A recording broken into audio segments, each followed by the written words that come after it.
second annual Science Roundtable Chair and Secret Santa, I believe. Did everybody receive? Has everyone's Secret Santa arrived? I think mine did not. I got mine a couple days ago. Okay. Yeah, we'll Nice. figure it out. Yeah. I got mine. Nerd, did you get yours? I did. Mine arrived a good while back. Yeah. That's an early Santa right there. That's a good job. Santa was, yeah, he was quick. Mm-hmm. It's quick. So quick that I started to open it before I was like, oh, I wonder. So I stopped myself. But and the other thing I think is funny is I have a sneaking suspicion that several of us may have bought the same thing for the others, but we'll see what happens. I don't know. You can't put 5 scientists in a room, they wouldn't agree on anything, but you send them off to do something on their own and they all do the same thing. It's kind of funny. I don't know about that one. No? Maybe it depends on the science, maybe.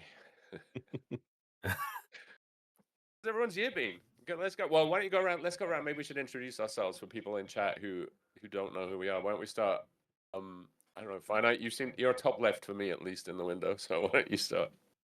Okay, I'm Finite Singularity. I've got actually a PhD in structural engineering, in structural risk assessment, something I don't do at all anymore. But I spend my day job time developing OBS plugins.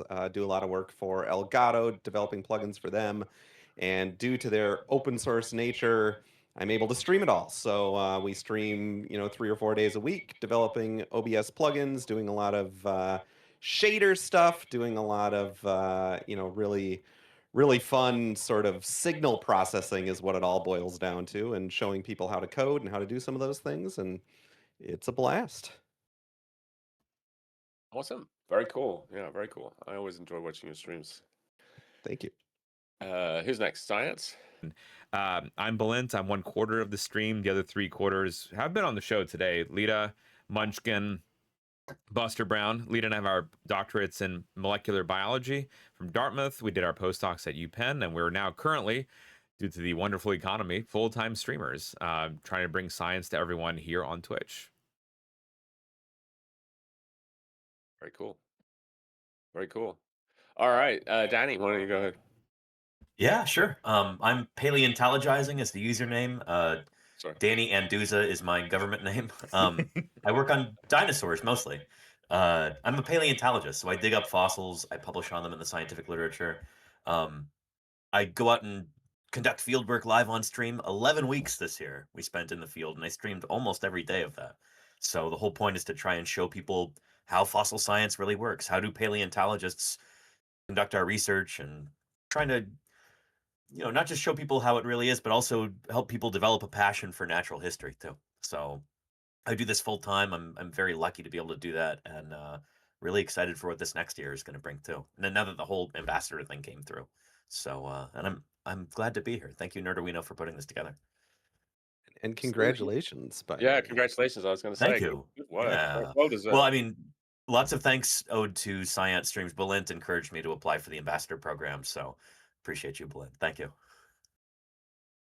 Blame Balint. Hashtag. That exclamation point merch in Nerdarino's channel. Apparently, there's a T-shirt like that. Oh, that's true. There is, yeah. And Volcano Dog. Cool. Well, hi, welcome everybody. I'm Volcano Doc, a real volcano scientist and professor. When I started streaming, I was a PhD student in volcano science, and now I'm a professor of volcano science. I'm a professor of mineralogy and petrology, so minerals and then rocks, how they form. And I stream on Sundays on Twitch. I stream about volcano science. Yes, the hottest stream on Twitch, a full 2400 Fahrenheit or about 1150 C, which is the approximate temperature of molten basaltic lava. So you can stop on by, and sometimes I do real scientific research whenever I can. Sometimes, you have to be careful about doing real research on stream, and occasionally, whenever I can, do interviews, talk about volcano science and science in the news. Yeah. Very cool. That's amazing. Are you worried about being stream sniped if you're doing real research on Twitch? I'm a little bit, yeah. So Yeah, right yeah. now I'm working on a new volcano, and it's the first study of this kind at this volcano. So I'm a little bit worried about getting scooped. Yeah, sure. Yeah. Understandable. Yeah. I guess that leaves me. So I'm Nedwino. I have a PhD in astronomy from the University of Illinois. Go Illini.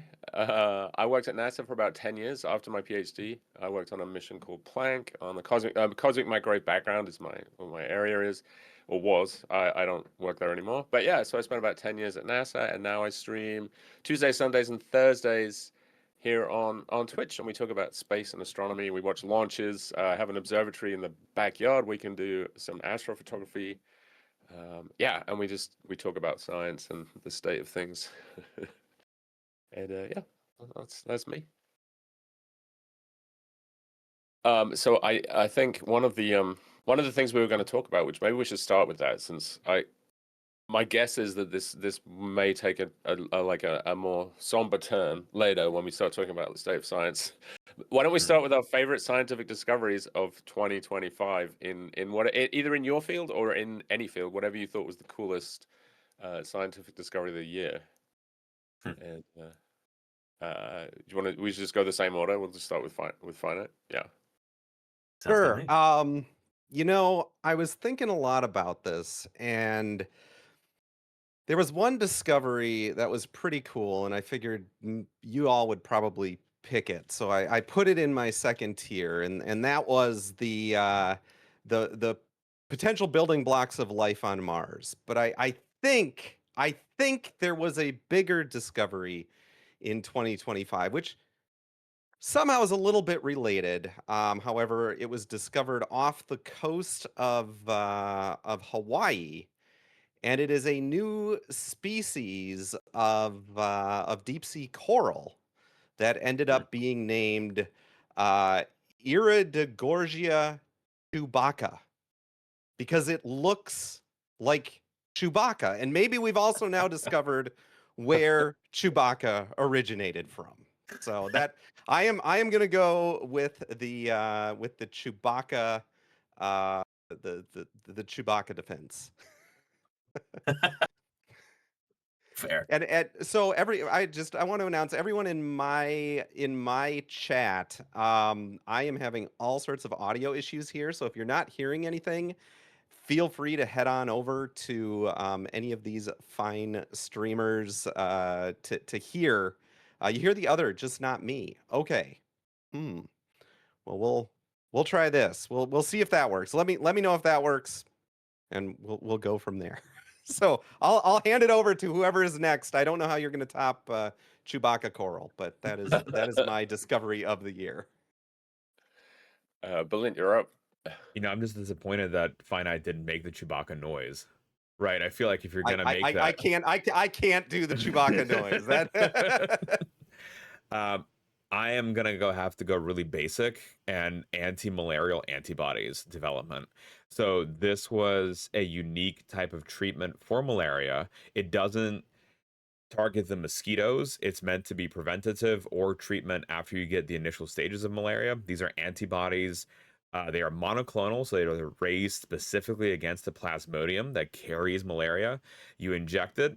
It attacks those parasites. It tells your immune system that, hey, this thing is foreign and needs to be wiped out, and it really gets you primed, your body-wise, to wipe it out. So it could be a breakthrough, because during this intro that we had, I think the number is 300 kids died of malaria. Like, that's the death rate of malaria, is that during our conversation we'll have had that many children have died. And so to have some kind of breakthrough where you can actually increase the likelihood of survival is huge. This isn't, again, necessarily preventative, where if it's going to be wiping out malaria in any way, but it might be a breakthrough treatment. And again, they're starting now the clinical trials, but in practice it works. It works in the mouse model. And I thought that was really, really cool. That's extremely cool. Nice. That is. Hard to beat that. Shoot. I know, right? Well, you're up, Danny. Now you have to top it. Well, here, I guess I'll have to go get a visual aid maybe to help compete with that a tiny bit. Hang on just a second here. Oh, it's props. I didn't know we were allowed props. I already have a ton of theropods in the background, but here's another one. Um, so I kind of had to go with this. It's the obvious choice as a dinosaur paleontologist for this year. But this is a 3D print of a theropod dinosaur skull. It's been really, really controversial since it was first found. It was named Nanotyrannus back in the late 1980s. And the debate has been, is this a juvenile Tyrannosaurus or is it an adult of a different species entirely? And so this has been one of those controversies that's raged for decades at this point. And now it looks like we might finally have an answer, and it's not the one that I was expecting. Um, so a new fossil and some study of this original specimen, which is in Cleveland, it's shown that the critter is an adult. Nanotyrannus is probably a real animal. All the evidence seems to be pointing toward that right now. And this is a hypothesis that uh, I was never on board with, but that's the thing about science is that sometimes we're wrong, and we should really celebrate that. Even when our pet hypotheses turn out to not be correct, we're still learning something new. We're still, you know, discovering new things about the world around us, and that's the whole point of science. So I kind of have to highlight Nanotyrannus for my top discovery of the year. So there you go. Very nice. Very nice. All right, Volcano Dog, you're up. Oh, well, I got to pull out Jezero Crater on Mars. I mean, Nice. that's just the coolest, most phenomenal paper. If you guys missed, Nerduino and I did a collab stream about the potential for potential biologic signature on Mars. And I know that most people in chat are probably more excited about, oh my gosh, there may have once been life on Mars. But from a scientific perspective, I urge you all to go read the paper because it's just so well written and their argument is constructed so beautifully where they present the null hypothesis that, there is no life on Mars. Let's just start at the baseline of there's no life. And then how can we explain these things that we've found without life? We're having some problems. So maybe we should consider the possibility that these might have been made from life. And to me, that was just such an elegant way to present the argument that I was so excited that I canceled I canceled my planned lecture the next day, and then we went over that whole paper in my mineralogy class. So it was extra exciting to be a mineralogy professor when the news came out. Awesome. Awesome. Yeah, that was fun. Thanks for that collab stream. That was so Yeah, fun. that's Thank good, you, yeah. Nerduino. Yeah, I know. I guess that leaves me. I'm gonna go. I just want to say, so on the T-shirt, I realized that you can only see the top 2 lines of the T-shirt. So I feel like maybe I should show the whole T-shirt so that everybody knows what it actually says. And it's a reference. It's an old reference to Celebrity Jeopardy. Celebrity Jeopardy. So if you can Oh, only see no. the top 2 lines, that's Uh, The girls got it for me for my birthday, and they're like, "You can wear this on your holiday stream." I was like, "Okay, all right." So it's not my fault. Okay, it's not my fault. For me, Mine's a little more wholesome. It's just tell your dog I said oh, hi. oh. I mean, so Danny, let's see what's on. What have you got going on? Yeah, it's Oh, a so Tyrannosaurus skull. I got this at the Natural History Museum in London.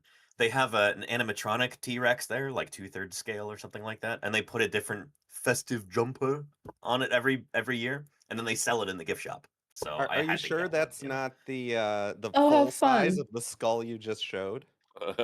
It's pretty close, isn't it? Yeah. Another Tyrannosaur too. Yep. Yeah. that's Uh, funny. Oh, and then Volcano Doc, do you have a holiday sweater as well? No, mine has Smokey the Bear on it. there you go. Nice. Oh, Okay. It's the Yeah. it's a outside. sweatshirt because it's chilly. Mm-hmm. Is Smokey? Or Is you he could say still? it's evergreen, I suppose. It's got Is he conifer still on Yeah. it. employed or? Yeah. No, but I'm wearing People bring him back. trees Don't to worry. remind me of Washington. Well, yeah. I'm gonna go. You probably could guess, but I'm gonna go with 3i Atlas for my discovery of 2025. So for those of you that don't know, this is an interstellar comet, which was discovered, I think back in July, we made some observations, and then we've been following it ever since. It's from, we think maybe from like the bulge of the disk of the Milky Way, could be 7 billion years old, and it's just zipping through our solar system. It's going to be here for a few more months, and then it'll be gone. It's an incredible thing. It's only the third interstellar object that we know of. So Borisov was another comet, and Oumuamua was an asteroid, interstellar. And I mean, so that's like the scientific side of things is incredible. The cranks and the crackpots and the conspiracy theories have just been even better. Like it's just been like the cherry on top, right? My most viewed YouTube short was a 3i Atlas video, which is the most viewed by a factor of I don't even know, like 10. And I saw that. Yeah, it popped up in my feed. Yeah, Wow. yeah. Hundreds of comments of people just like, it's an alien dreadnought and it's a spacecraft. And then we have Avi Loeb, a like tenured professor. He has a named chair at Harvard, and he's like, yeah, it's aliens for sure. It's just been just the science is incredible, and then the soap opera has just been perfect. So that for me is my sort of combo, I would say, of the year for sure. But the Jezero crater thing was huge too. Yeah, for sure. Yeah, I mean that video, that is crazy. That just kept going and going and going. What's the absolute favorite completely out of pocket thing that you've heard about that you fully like, that just for chat's reference, this is absolutely not real, but what's your favorite not real thing that you've heard about it, Nerwino? That it was, yeah, I don't know. I mean, there was so many different wacky comments, but the sort of my favorite theme is that there was the velocity was changing, and that could only be caused by thrusters. It must have engines because it was because of the way the kinematics of the motion, which was complete nonsense, and was the fact that the previously named person, who I'm not going to give additional press to, doesn't understand how comets work, basically, right? And as the comet starts to off gas, that off gassing actually provides like an impulse in a different direction. So comets don't necessarily go in a completely straight path, and the whole thing. But yeah, that probably, like, the fact that it had engines, that was pretty good. I just can't. I don't know. It's just so weird that people would like. It actually is. I mean, it's a bit worrying, right? It's a bit worrying that people have this need to believe this stuff, and like they're so desperate for something like that to believe in. And I don't know what I can't understand. And this is a me thing. This is a me problem. But I can't understand what gap they're trying to fill in their life that they want aliens coming. Because if this really is an alien spaceship, we're like, that's not good. Because they're so much more advanced than us. Like, we're toast. We're probably just going to be lunch, honestly. So, but I don't really understand what it is that people get from the whole conspiracy theory thing. And, I've read the papers and the reports and the kind of like the psychology of it, but I don't know. I can't. Well, it's a sense of belonging, right? You belong with a group of people with a shared thought. That's all it is. It doesn't have to be the aliens. It could be anything else that's driven by conspiracy theories. And there's that feeling of like having special knowledge that sets you aside and, makes you feel special too. I think that's a big part of it as well. Like we're I don't know. I think. Sorry, go ahead, Doc. I was going to say, for the record, I think being a scientist also fits right in with that. Like, we are a group. We have a sense, I at least have a sense of belonging as a scientist. And I definitely think that we get a special knowledge to understand our universe. So I think that's part of why I feel like, thankfully, at least with many things, I don't feel the need. Hopefully people in chat feel the same way. I think the other thing is, though, like, as a scientist, right, as soon as I hear another scientist make a claim, and I hate to, this is going to make me sound like a bit of a negative Nelly, but I'm immediately thinking about all the ways that what they're saying could be wrong. Or like, how could it be, like, what are the weaknesses in the argument? I'm not trying to agree with them. I'm trying to find holes to make it not to pick holes in them or to like put them down, but to make it better, right? To make it stronger. Like, what could be wrong with this theory? How can we make it better? I'm not like, oh, this person said this, so I'm just gonna believe what they're saying without questioning, which I think is like that's a whole like set of problems of its of its own. but Got yeah, to be constructively skeptical. yeah, exactly, for sure. Yeah. Well, I mean, it's the idea even with some of the new papers that came out this year, right? Extraordinary claims require extraordinary evidence. You have to be a skeptic. Like we all dissect some of these science news stories where it's like the popular press says something, and you're like, I don't think it actually says that. So that's not even attacking the theory and the hypothesis, right? That's just dissecting the base of what presented. And then afterwards, reading the paper itself, and yeah, you're going to find holes, but you just want to get the best kind of evidence that you can. Yeah, absolutely. Any big scandals in the world of paleontology this year, Danny? I mean, just pick one. Like, Well, I mean, the nanotarinus thing, like I mentioned, I wasn't, rooting for that hypothesis personally, which is, I guess, why I wanted to share it today. And many people in chat are familiar with this too.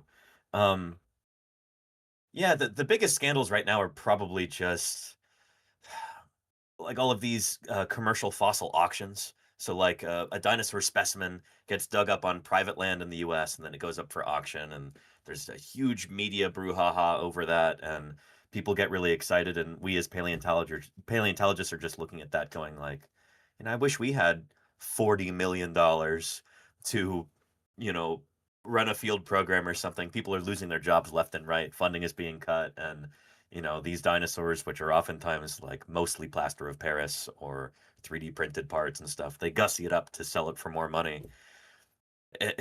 It's a source of consternation in the vertebrate paleontology community for sure. And we've So got a few more of these coming up right like in the next few weeks. So yeah. just to put that into perspective, what kind of research, what kind of field program could you run for $40 million?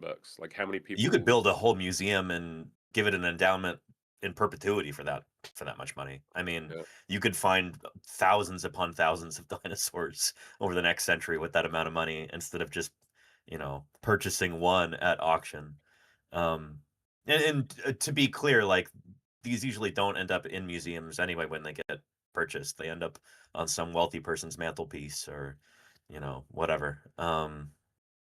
Yeah. It's really aggravating to see that. Yeah. Sorry to be such a bummer. No. Science, anything, any big scandals in there's always scandals in biology. Give us what's the latest retraction that's been. Well, actually, the fun one Lita was talking about yesterday. There was a study published in 2010 about arsenic being utilized as a substrate for life. It was published in 2010. It was a big breakthrough. NASA was even really all over it because, again, it's the possibility for other types of life, how they might be able to function. And it was retracted just a few months ago. And I think 11 of the 12 authors still stand by the paper and say like there's nothing wrong done, but there's a new editor-in-chief at SciAnts, where the journal that published it, and that guy has an axe to grind, so he retracted it. So it's a controversy on multiple sides. There's not to suggest that it's actually any kind of falsified data.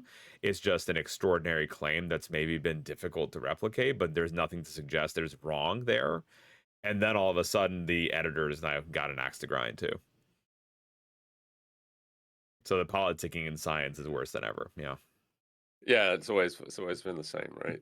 There's always been politics. Usually, it's hidden. It's a little better hidden than on some other fields, but occasionally it spills over into the popular press.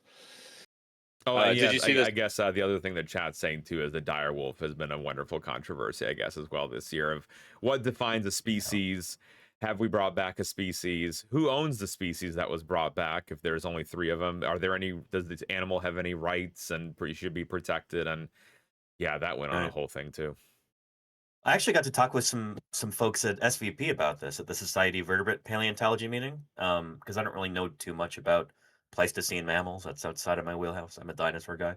But I talked with some of the people who were actually on one of those papers with the colossal folks, and these authors were like, yeah, that's 1,000,000% not a dire wolf. Dire wolves are not closely related to gray wolves. So even if they were able to, move around some genes in the gray wolf genome in order to recreate a dire wolf. They're barking up the wrong tree. Like dire wolves are on the opposite side of of the canid phylogeny there. It's kind of worse than we thought. I think actually, so Danny, I didn't realize that Yeah. you knew any of these authors and that was what they thought, but Uh-huh. the fact that they put their name on it and gave it credibility and still don't think that, like that's a big old Yeah, yikes. it was kind of not really their fault from what I understand. Like we could talk about this in depth later. Sorry, we're getting another mammal walking across the The screen. landlord. Exactly, yeah. But yeah, it was they were pretty frustrated with all of the press afterward because these are papers early on. It was before all of this press hype. But yeah, it's a whole thing, and some of the researchers are pretty embarrassed about it. Yeah. Did you see the glyphosate paper that got retracted as well recently? The Monsanto thing that said that glyphosate was completely safe as a weed killer. They just got retracted a couple of days ago. Oh, really? Yeah, turns out Wow. might not be safe after all. Perhaps Yeah. you'll be shocked. You'll be shocked to know that Monsanto may have lied. It's amazing the things that are just totally unpredictable when mass amounts of money are involved. I mean, who could ever see any of that coming? Yeah, chat. That's the It's article. not like anything like that has ever happened in the past. No. Yeah. And I mean, in my field, in computer science, I mean, we've obviously got all of the interesting research is buried by AI now, like AI, Yeah. and even the interesting research being done into AI doesn't get any coverage because it's whatever pieces of AI frankly the 6 or 8 tech billionaires think is going to make them the most money is what gets all of the attention. And Uh-huh. it's such a shame because it's things that are being way oversold, and no one at this point even seems to want it. And there's some really good quality research going on in things that would be very helpful in Sure. terms of AI, and none of it ever sees the light of day, and it's incredibly frustrating. I kind of feel like, I mean, computer science has always been one of those things that's been very closely tied to, sort of profit centers and things like this. But Sure. it Industry and feels military stuff like, too. Yeah. yeah, but it Yeah. feels like it has in the last 3-4 years really accelerated to the point that it's almost like it's a captured science at this point. Mm. And what do you do with that? Oh, I can tell you from a researcher's perspective, higher ups at the university level are pushing us Yep. to Yep. use it in our research. Yep. And for my field, that's not necessarily the best thing, at least in my opinion. Yep. I don't care to use, I think that it has its uses, and I think that machine learning is a fantastic, wonderful development. I'm all in favor of machine learning, but just if you were in chat and you didn't know that, yeah, researchers, we're getting very pushed and leveraged to try to incorporate it into our research. So that's It's been sold as this silver bullet that's just going to solve all of mankind's problems, and it just isn't. It just isn't. Maybe Yeah. it will be someday. I have my doubts on that, but we're not there. And it's again, there's so many good uses for it, but all of those things are being overlooked and pushed to the side, and it's whatever is the biggest profit center that is being pushed and sold, and that gets frustrating.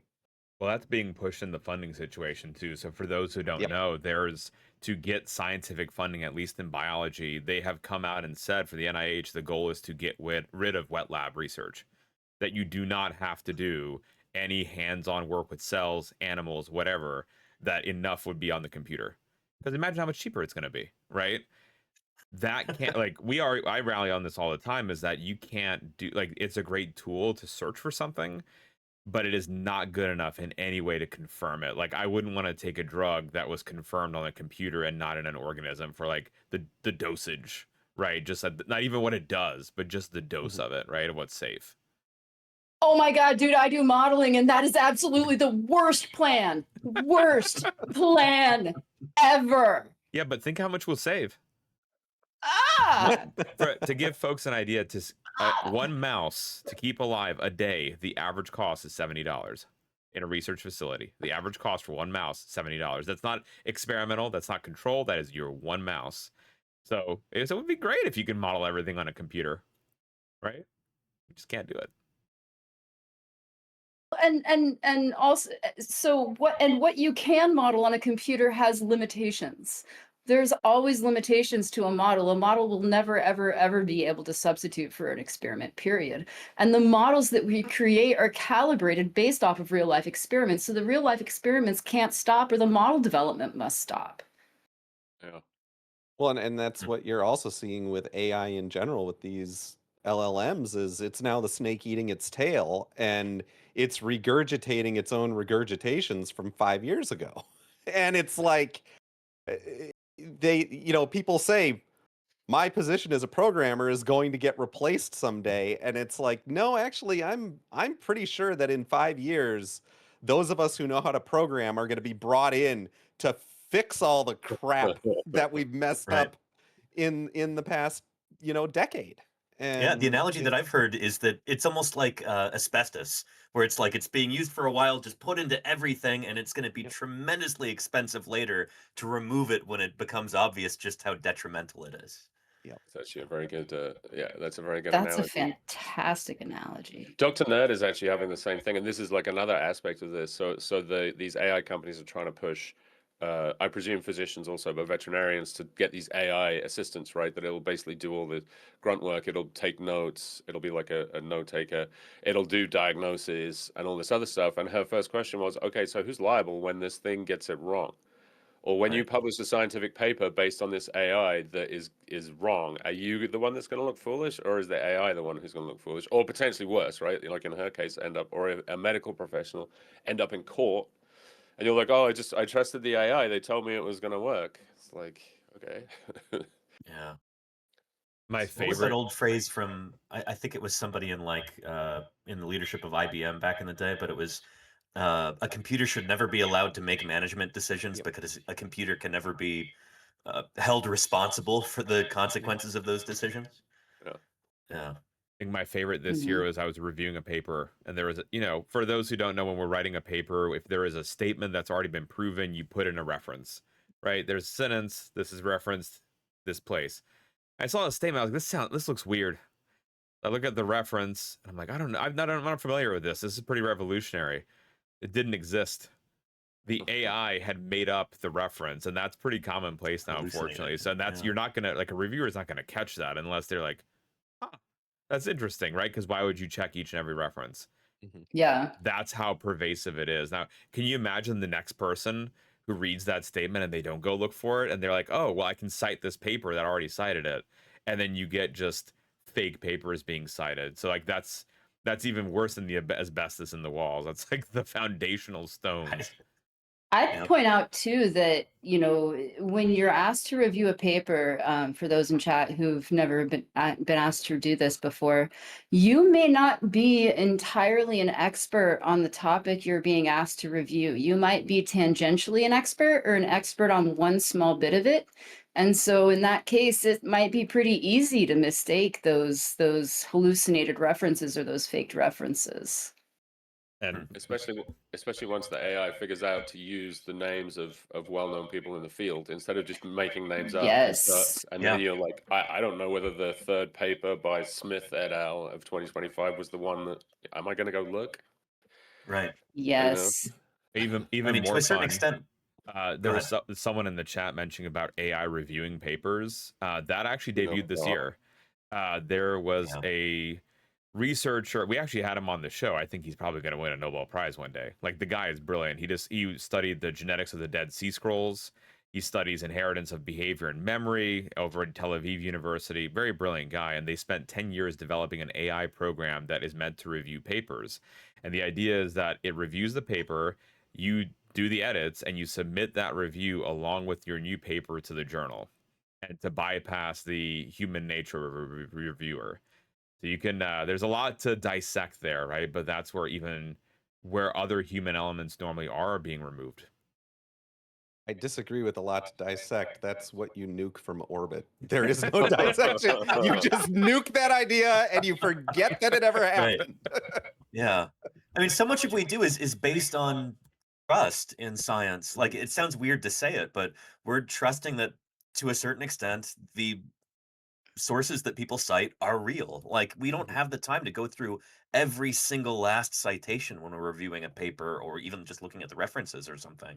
And so if even 1% of the time those references are hallucinated, it's a major problem. I was reading an article about it was written by a reference librarian, and they were talking about how like through interlibrary alone, it's something like 20 or 30% of the different ILL requests that they get nowadays are for sources that don't exist. And so it's a huge time sink just trying to track these things down and then realizing, oh, this is something that an LLM spat out and it's not real. It's just wasting everyone's time, you know? That's infuriating. Yeah. Yeah. I will say I Yeah. would love it if it would. I wouldn't mind doing a first pass where it does all the typos and formatting and auto citation. You know, that would be fantastic. I would use that in a heartbeat. Yeah. But leave the actual reviewing to a real person. Yeah. And Agreed. a question from chat was like, what's the benefit of citing other people's work? Citing other people's work means you don't have to redo that experiment or that foundational step, right? If you believe that this paper that you're citing is real, that's your foundation. Like, here's this experiment baseline that's been reviewed, public acceptance of it. So it's very important to cite other papers, because you're basically, when you're writing a paper, you're building a house. The foundation or the intro are the things that are cited and that you've built out. And then on top of that, you're building your new house. It's very, very important to do that. The nice part about I will point out for the AI reviewer, is you will not get the reviewer comment that says you missed these really important papers to cite and it's all by one guy, and then you know who your mystery reviewer is because they're very sensitive. Which, Yeah. yes, Lita and I have had. But that would Yeah. be Yeah, that'd be that that happened. part. had that happen. And it's, I you think know, you it's- should really add a co-author to this paper, and they Yeah. named them. Yeah. God, it was like 10 papers that they're like, these are really important to sign. Like, dude, you are the last author on all 10 of these. I know who you are now. You're not anonymous. But I think it might be worth. that was the it argument, might- though, right? To also push this, because a lot of times, if you're a reviewer, unlike if you're me, no one signs the reviews, because then when that person reviews you, they're gonna reciprocate if they feel bad or if any animosity that you gave them work to do, right? You got a target on your back, and then you're gonna get nuked just because you were trying to get a good science paper out there, right? So it's really difficult. Like, it's like Danny said, it's important to have people in it, but the people also make it bad. So it's like, where do you balance Sometimes, that? yeah. Yeah, so all I was going to say was I think it maybe for people in chat who aren't familiar, like it's worth saying that, you know, if you had to redo all of the work that's come before you every time you wanted to do an experiment, we would never make any progress in science, right?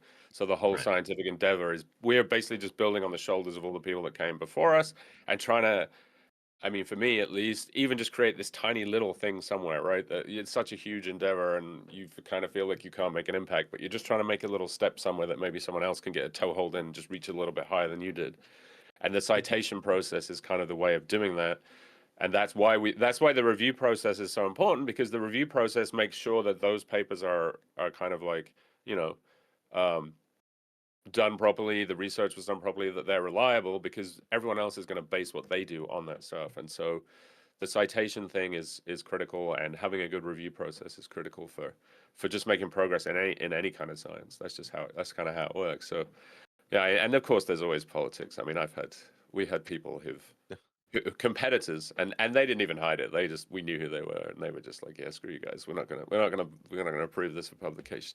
And to Okay. pull back the curtain a little bit, because we get this question a fair bit, a reviewer doesn't repeat any of the experiments.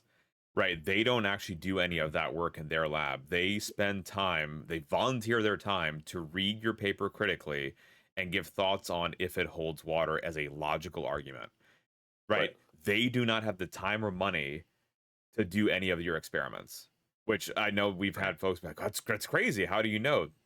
You have to have a high level of trust, and then you just have to, accept what you're seeing and see if it passes your logical rigor. And that's also not as a reviewer. That's not necessarily your job either, right? The repeating is the job. You publish it, and then other scientists read it, and they're like, "That doesn't either." Oh yeah, that seems right. Or no, I'm going to redo that myself, and it's up to other scientists to kind of come in and then repeat results. And it's not necessarily like even when a paper gets retracted. I don't think the reviewer necessarily catches any strays because they're just like, well, you read it and you corrected the grammar and you made some suggestions, but you weren't really responsible for the content as such, right? Yeah. I see Smikes just said, like a code reviewer, the reviewer doesn't actually try to run the code. And I would argue it's very different.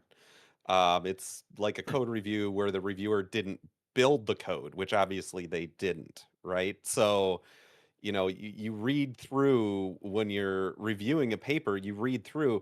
A lot of times you will go through some of the math and the arguments and put them together and make sure that those pieces fit together, which for me is similar to running the code, but they're not building that code, which is the experimentation, all the knowledge that went into producing that paper. So I think there is a little bit of a nuanced difference there. Yeah, 100%. Yeah. Wow, that was a deep rabbit hole. I don't remember how do we get in there. AI. I said AI. Hot I topics. knew as Yeah. soon as the words came out of my mouth, I was like, Oh, oh wait, boy. now we're gonna be on this for a while. Yep. Well, maybe we won't be here next year. Maybe we'll just all be replaced next year with Yeah, our AI boy. avatars will be discussing.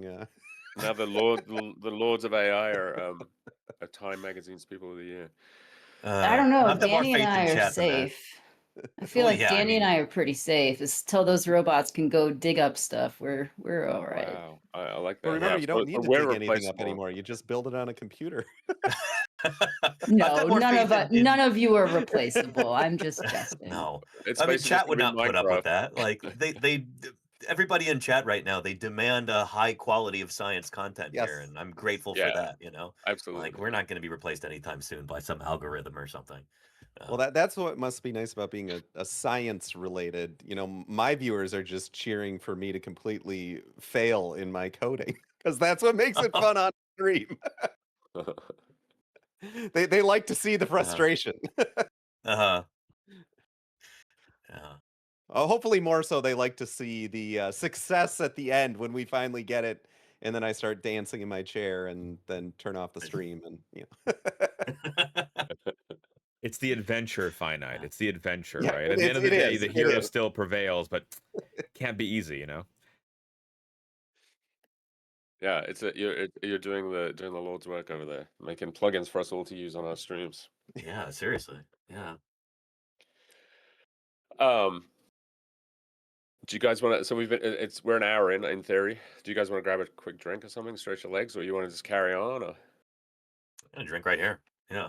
All good. Yeah. If you need to go get something, Nerduino, I can feel do no, I'm either. good. I got my tea right here. I got my disaster mug, whatever it is. Yeah.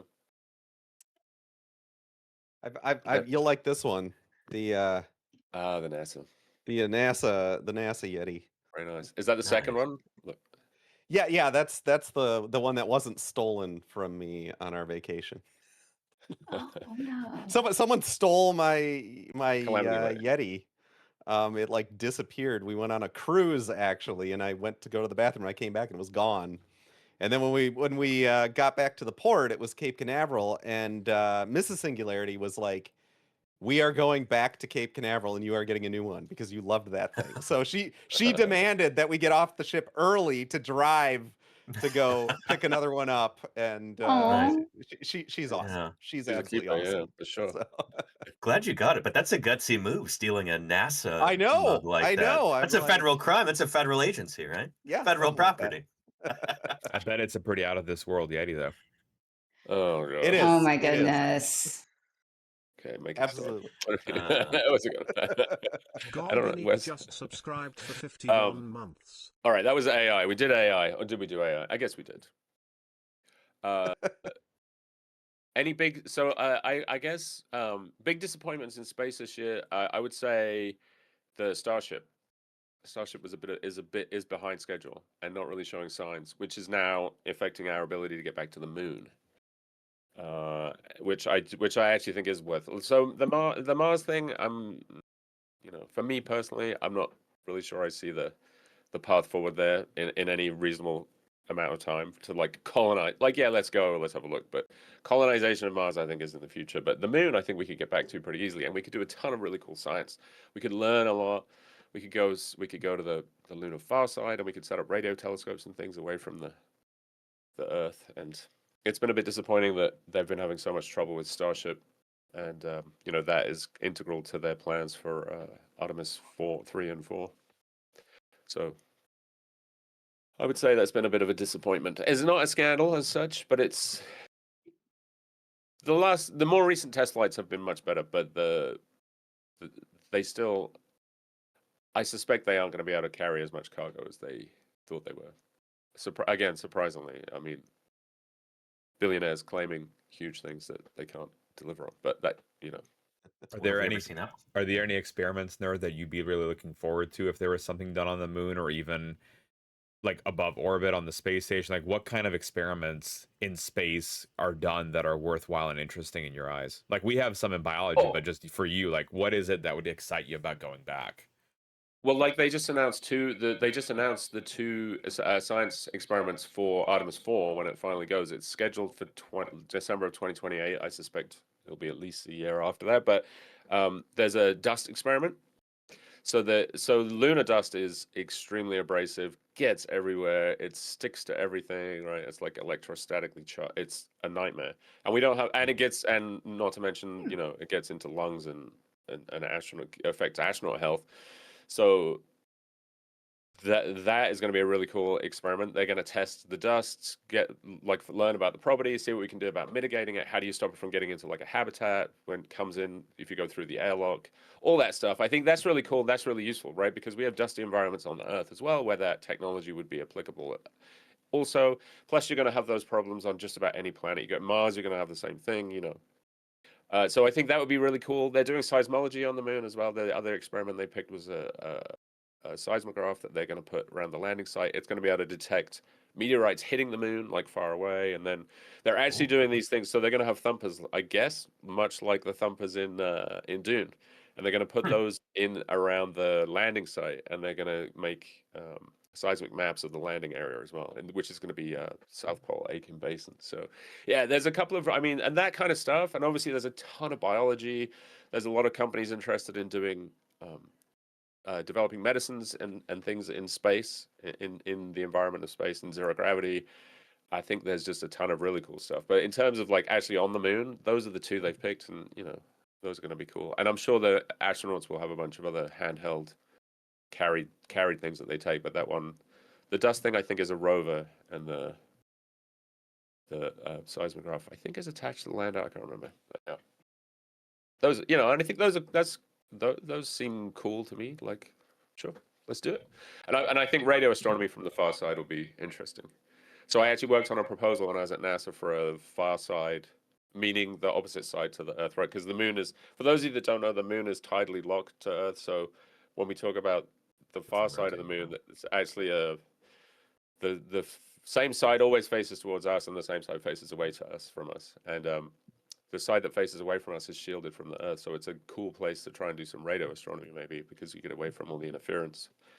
And we had a proposal for that, and there's now many different proposals for putting an antenna somewhere on the backside of the moon and doing some radio astronomy. I think that'd be really cool. Or they're talking about using the craters as the dish, and like putting a mesh inside the crater. It'd be pretty cool. Ours was a lot more simple. Ours was 2 little mylar tubes with air canisters that rolled out into a little dipole for like $85 million. Steal. That's a bargain. Just 2 dinosaurs dug up, right? I mean, yeah. It's probably more than has been spent in the history of vertebrate paleontology for the past, I don't know, 10 years or something. Yeah. I think that, you know, Yeah. Danny, if the other, like, the cross community viewers don't know, I think that's a really important thing to highlight too, that you've always told us, and it blows me out of the water every time you tell me, like, Yeah. how much a dig site costs, or like to make it advancements in your field, what a budget is that you would be like, we can get stuff done, versus Oh, what yeah. it is in biology versus like we know space science, Yeah. right? It's it's Yeah, just 85 million, you know? like Yeah. what, like if you Yeah. had, again, like what if for your field season, for workers to dig up dinosaurs and for you to be satisfied, like dream amount of money, what would you want? Well, a reasonable amount would be, well, so I've got, uh, by way of example, I've got some friends at the Badlands Dinosaur Museum in North Dakota. They go across the border to Montana every year, spend 3 months in the field with 2 different crews, a total of maybe like, I don't know, I'm guessing 60 people over the course of the summer. Out there 3 months. They're digging 6 days a week at least. Their budget is $20,000 per year. 3 months of field work, you know, dozens of people, and that's for food, fuel, supplies, everything that they need. Does that include their salaries though? There are no salaries because it's all Oh, volunteer okay. work. Yeah. So the whole 3 months, So, they're not getting paid. They're only paid 9 months out of the year, like me. uh, well, I think the curator and the lab manager, they're both getting paid on the city salary because it's a municipal museum. So they're getting paid, but everybody else is a volunteer. Yeah. Okay. Yeah, yeah. Um, and they, but these people, the 2 people I mentioned who are getting paid, they've done years and years of volunteer labor on field crews before, so they feel very lucky to be paid for that time, you know. Um, but yeah, But it's quite I've been on field crews where it's been like $900 for 2 months of field work, and that's food and fuel and digging supplies and everything. It's shoestring budgets half the time. Like our community here on Paleontologizing, we've funded 2 different field seasons, just with donations from chat, which is kind of crazy. I realize that that's not easy to do in a lot of other scientific fields, but paleontology, you get a lot of bang for your buck for sure. so like your breakthrough study, Danny, like with the Nanotyrannus this year, how much do you think that cost? Oh, that's a special case because that was a specimen that was actually purchased from a private party, and so like some wealthy donors got involved and bought that specimen for the museum in North Carolina. Mm. Um, Oh, that's so awesome.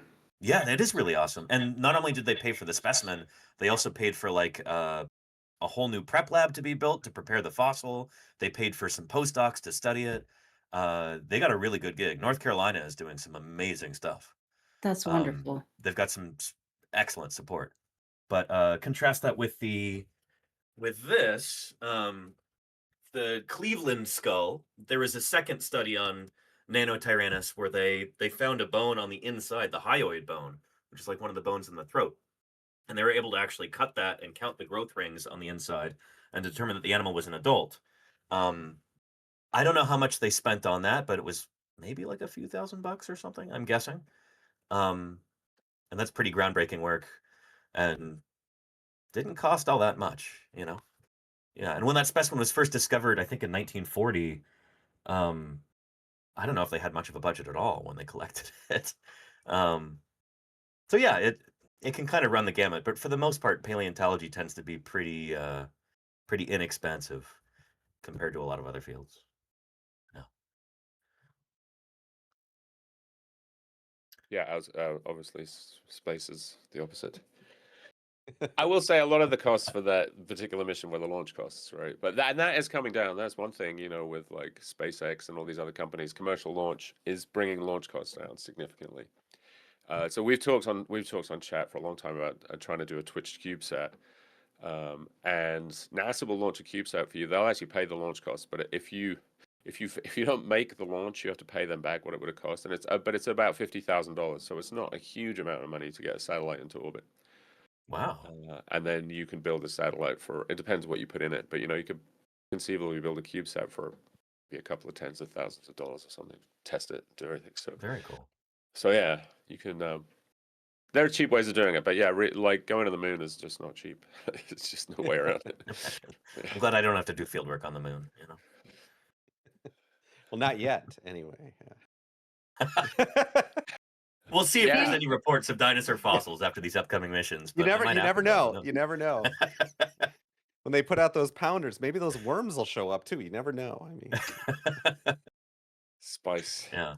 Spice Yeah, mining and on the moon. I'm also not. I don't want anybody to think that I'm saying that you know lower cost science is better for everybody, because it's not. I wish that we had bigger budgets in paleontology. I wish that we had the wherewithal to do bigger things and spend more money, because that's the thing about scientific funding, is that it helps drive the economy. Like, all the money that a government spends on science gets recycled. Like, it's a multiplier, where, like, every dollar that the US spends on science funding gets multiplied by what, 2 or 3 times at least, something like that. Um it's so I don't know. I Sometimes I will wish say, that. I will say Yeah, that go ahead. there's things even in paleontology though that do cost a heck of a lot of money. I mean, Oh yeah, like for you, sure. I was able to fund what we went out to the field. We had to go back twice, a second time, because we got snowed out, and there were 3 of us. So for like a week and a half total, but that included flying and everything, and that was Mm. like $4,000. Oh wow. And then so that's for the field season, $4,000. We had to go cross country twice. Mhm.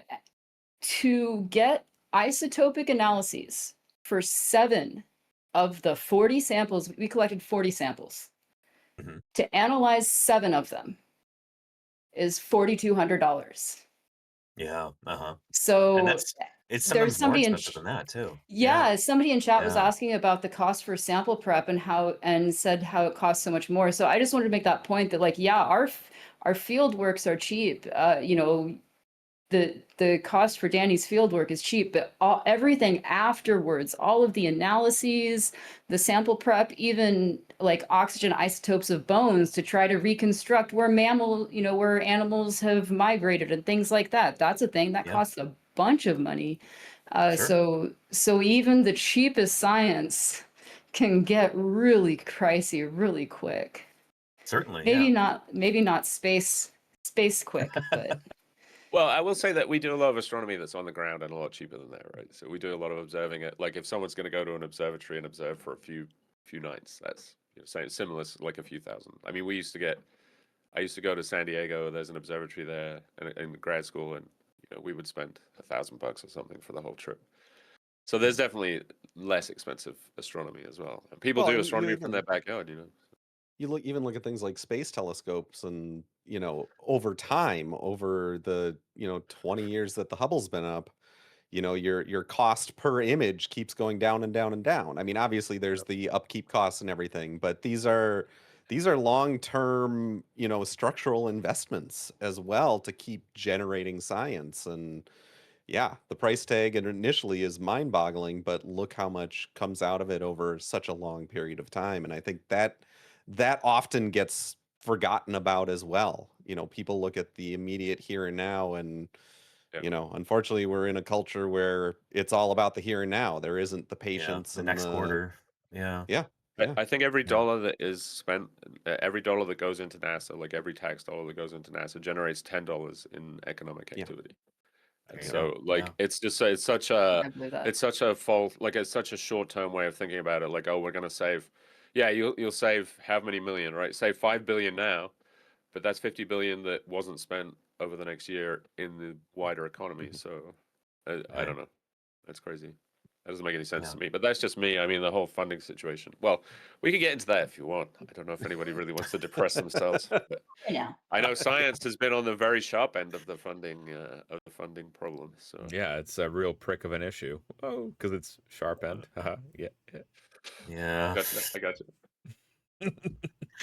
No, Yeah. and I didn't realize it was $10 for NASA. I know for NIH, the National Institute of Health, every dollar that goes in is $2.50 that comes out for US. And that's again things that you're not even necessarily going to predict, right? It's like studying green fluorescent protein in a jellyfish 25 years ago. Who would have known that that's a revolutionary technique that every single molecular biology study now uses as a cornerstone of the data, right? At the time, you could have dated that guy's that way, like, how's a jellyfish gonna help a people? Get out of here. But like looking ahead and just studying something because you're curious and you want to know how it works can inform you in the future in ways that we'll never have known. And that's unfortunate that that really isn't the mindset right now. Like Finite and Nerduino are saying, it's the here and now. It's not planning or just even studying for the sake of discovery. Like that beauty seems to be gone in terms of funding. Right. Yeah, I was reading. There was an article I read the other day about Bell Labs, and when Bell Labs was just like a huge brain trust basically, and there was no pressure on them to. They were just allowed to pretty much work on whatever they wanted, and the number of discoveries that Jealous. came out that have changed the world from that lab in like this 5 or 10 years or whatever it was that they were allowed just to play. Like it's huge. And yeah, it seems like you're just wasting money, and it seems like they're sitting around reading magazines and not doing anything. But you know, I think there's like I would be sat in my office at JPL sometimes, and one of the managers would come by. Like we had a couple of military guys. Like the deputy director of the lab was a general, I think, and he just didn't get it. You'd be sitting at your desk reading a paper. Like I'd just be reading a paper, and okay, yeah, it looks like I'm just sitting there reading. That's kind of my job, you know. But like that wasn't productive, you know. That wasn't like, well, what are you doing? You're not doing anything. You're just sitting there. Like, But yeah, how does he think that you learn about what's going on in your field? Like it just gets beamed directly into your skull or something? You have to read about it. should have been at PT or whatever. I don't know. Ah, Well, or even like, right, you Yeah. can break down that financially too. If you're not reading it and you're not aware of the data in the field, you're just going to be repeating it and then wasting money. exactly. Right. So you can Yeah. frame it in like the very monetary way. But honestly, like, you can't form the best ideas you can unless you know the current state of what's happening, how things are being done, the latest techniques. Like there's a new technique that was published this week that was developed in plants to be able to degrade or activate a protein in a different organism that's not a plant, right? But the mechanism is derived from plants using small molecules, and it lasts a lifetime. So it's not like once you degrade it, it's gone forever. You can reactivate it at any point. Like that's going to be a game changer, but someone had to study plants for that, and someone had to read about decades worth of work to figure that out. So, yeah, it's important to read. Yep.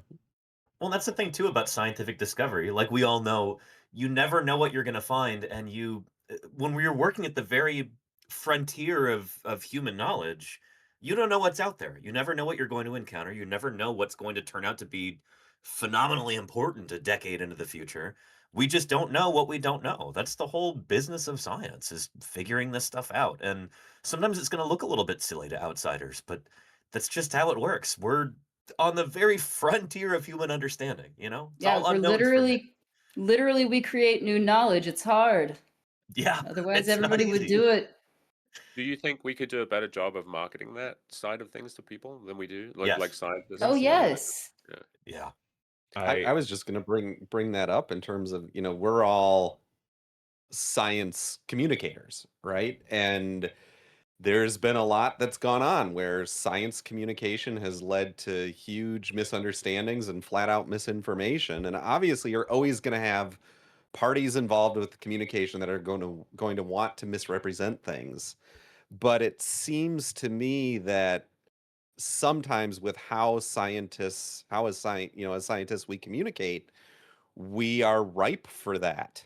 And it begs the question, how much of a responsibility is there on the scientific community to adapt how we communicate things with all of the new forms of communication, with an understanding of the myriad of ways that things can be misrepresented and turned into misinformation.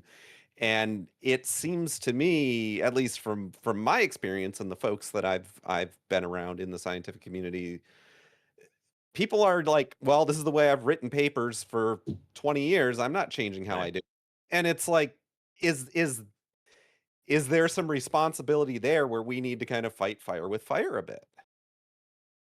I'm throwing that question out. I'm Yeah. not an active scientist right now, so I don't have necessarily the answer for that. But I think what are thoughts on that? I'm think fascinated in I think thoughts on. one important thing is you have to define to you what is a science communicator.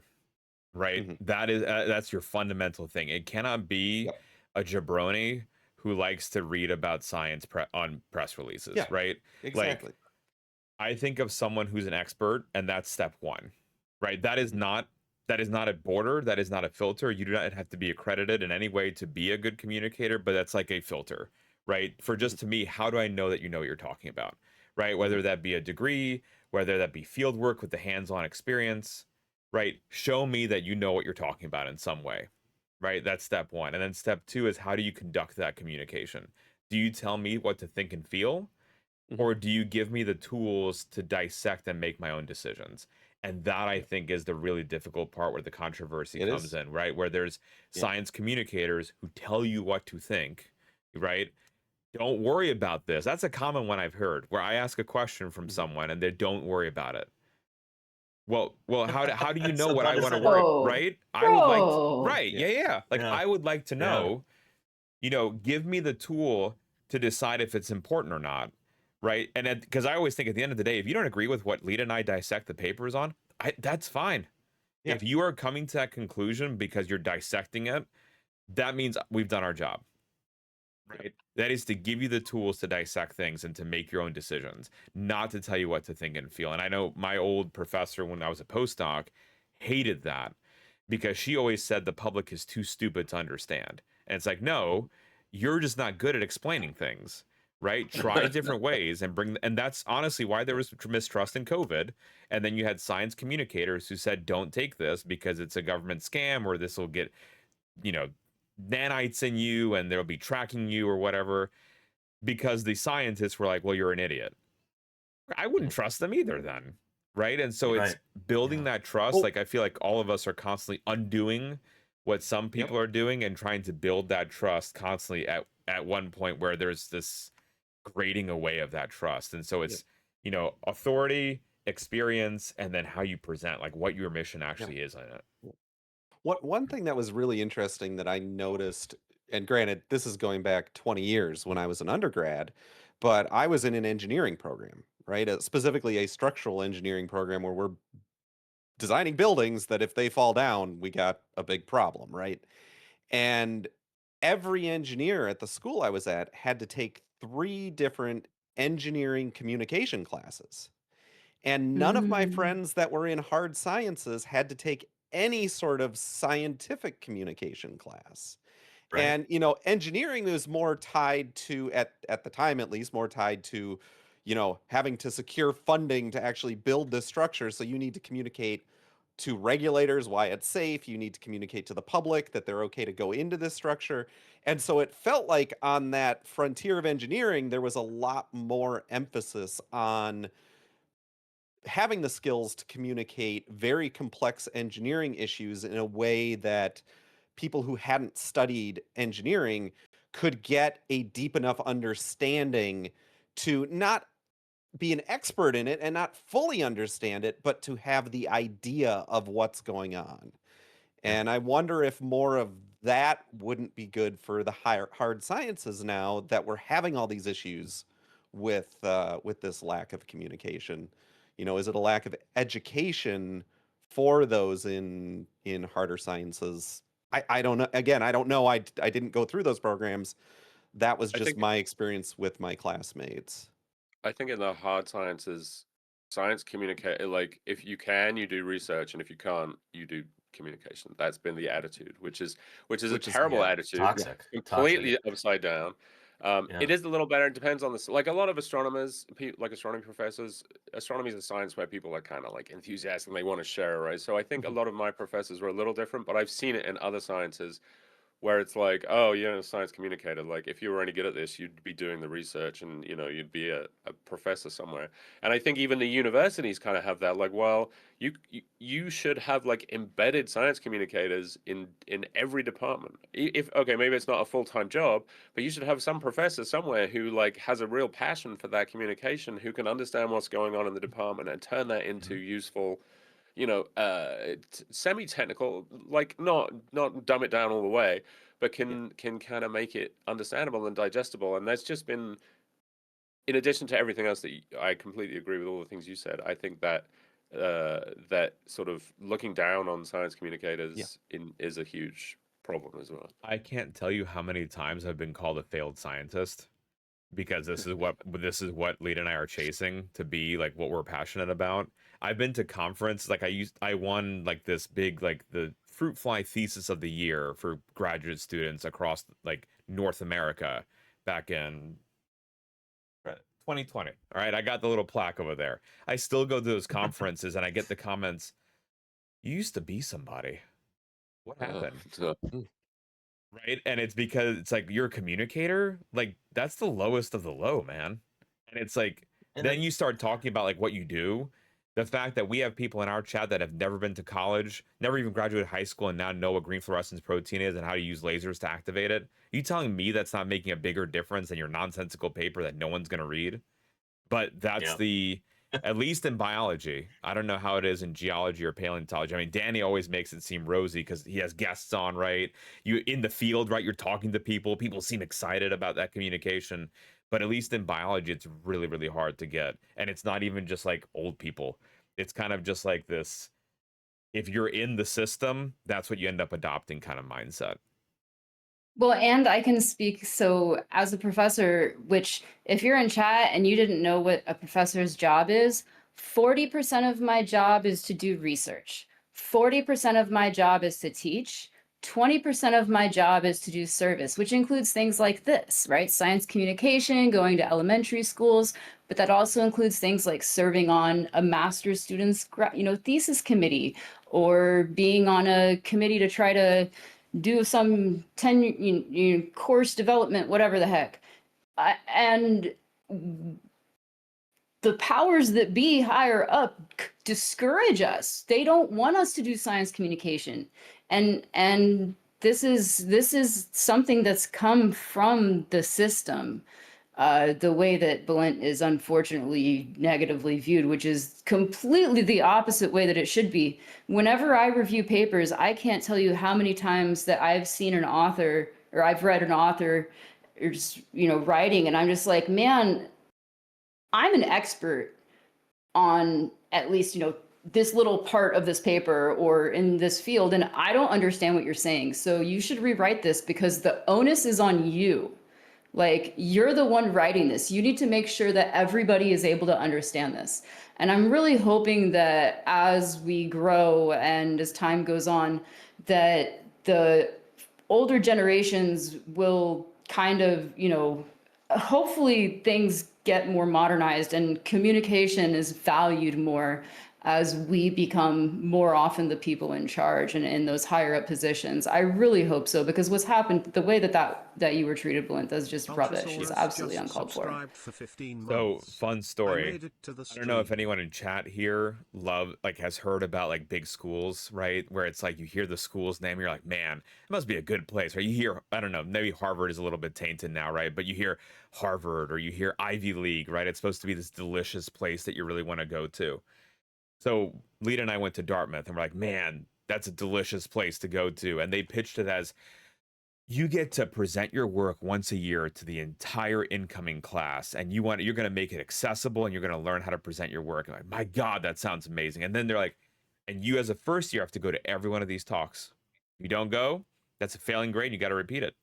Okay, so you get to learn, right? You practiced on all this great jazz. When it started, Lita and I were sitting there like, none of this makes sense. What are they talking about? And then it was our turn to go with these yearly presentations after the first year. And the professor's like, just treat it as a data dump. Okay. Like, I don't need this whole background stuff. Just give me what updates you've done. And then we don't have to meet afterwards. And that's, it'll be easier on everybody. So, right. Even the pitched mindset of we're going to give you this training opportunity. The professor's like, guys, I don't have time for this. I can't meet another hour with you. Just throw them the updates and we'll move on. So that's why, like, it was in biology, y'all. Like, I was getting a degree in it, and I was like, I have no idea what organism you're working on, man. Is this a computer or a bug? And it turns out, like, it was a legitimate question sometimes to ask because they wouldn't tell you what they are working on.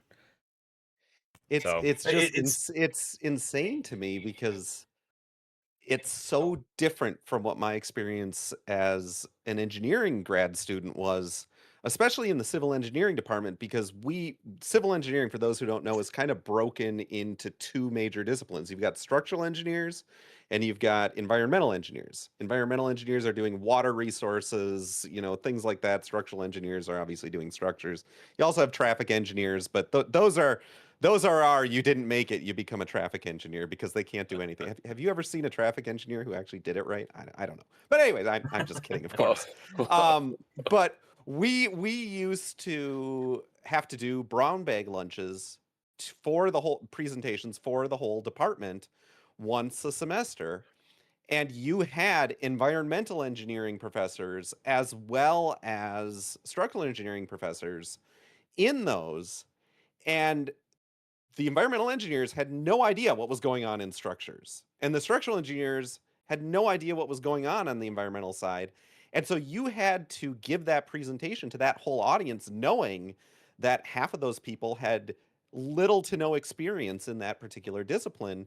And if you weren't clear, I remember giving one very technical structural engineering presentation, and the environmental engineering professors just gave it to me. They were not happy at all. They were like, you need to be able to communicate this in such a way that we can understand this, and you failed on that.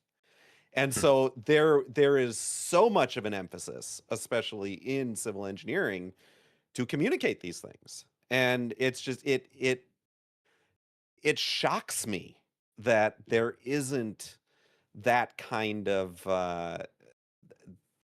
feeling in the hard sciences. And Right, like there aren't the incentives there, right? So it's exactly, like, exactly. yeah, and like, because that's the impression that I get. I'm no longer really in academia. I'm not immersed in that anymore, and I feel Mhm. honestly really lucky in a lot of ways that I don't have to deal with that as much. But from a lot of my colleagues, my friends and co-authors, they talk about how their academic departments, the leaders there, talk a big game about outreach, about service, as Mhm. Volcano Doc Mhm. was saying, and then there's zero incentive provided to anybody to actually do that. Yeah. In fact, you get penalized for actually going out of your way to do public outreach, to go speak at schools, to do like a pub science night or something like that. People ask you, well, why aren't you writing more grant proposals? Why aren't you, going to more committee meetings? Why aren't you doing this? Why aren't you pulling in more grants? And like at some point you have to actually provide a reason for people to do that, because it's great to say that we value this kind of thing, but you got to show it, you got to back it up with real incentives. Yeah. I And had by the way, I a was completely joking about the traffic engineers. They have the most thankless, difficult job Yeah. ever, and I give them Yep. huge amounts of respect. I was completely tongue in cheek with that comment. So. Traffic engineers have all unfollowed. It's too late. I had just to piggyback off what you're saying, Danny, like the expectations, right, of what you're supposed to do. Like Uh-huh. when Lita and I were in doing our postdocs, we both had these really prestigious grants. Like these are national foundation money grants that they give out 10 individuals a year in the United Uh-huh. States, right? Lita had one, I had one. Mine had a stipulation of you had to do outreach. So yearly, Mhm. you write an update, and there's a section. What is your outreach? So I was Yeah. you inspired us to start doing Twitch, right? So I put that in there. We were getting like middle schoolers, high schoolers coming to the lab to see it hands on. We were doing virtual school visits as well as then going to the schools themselves. And I wrote that in because, like, right, that's an important Yeah. bit of service. The professor goes, Mhm. because she doesn't write the progress report like she's supposed to. She has the student write it and then she just signs it. But she's Yeah. reading it and she's like, I was really troubled by this section here. Did you really do all this stuff? And I was like, yeah, isn't that cool? And she goes, you got to stop this. You should be working. She's like, if you continue this, she's like, I'm going to blacklist you. Like, you can't be doing this. We just need to write that you did something. They don't actually care about this. And Right. then I maybe got blacklisted by not being employed there anymore. Because I Uh. continued to do it. But that's, I mean, so often you know, yeah, it's like they expect you to just tick a box and then you're done without actually doing anything. When I was presenting at the Society of Vertebrate Paleontology meeting last month in the UK, my presentation was about my Twitch outreach and everything. And I had a colleague come up to me, somebody I'd never met before. They're from Portugal. English is not their first language, and they were asking me about the concept of outreach. So I was telling them about Twitch and how this works, how we're getting more people interested in science and showing how we actually do our work and stuff.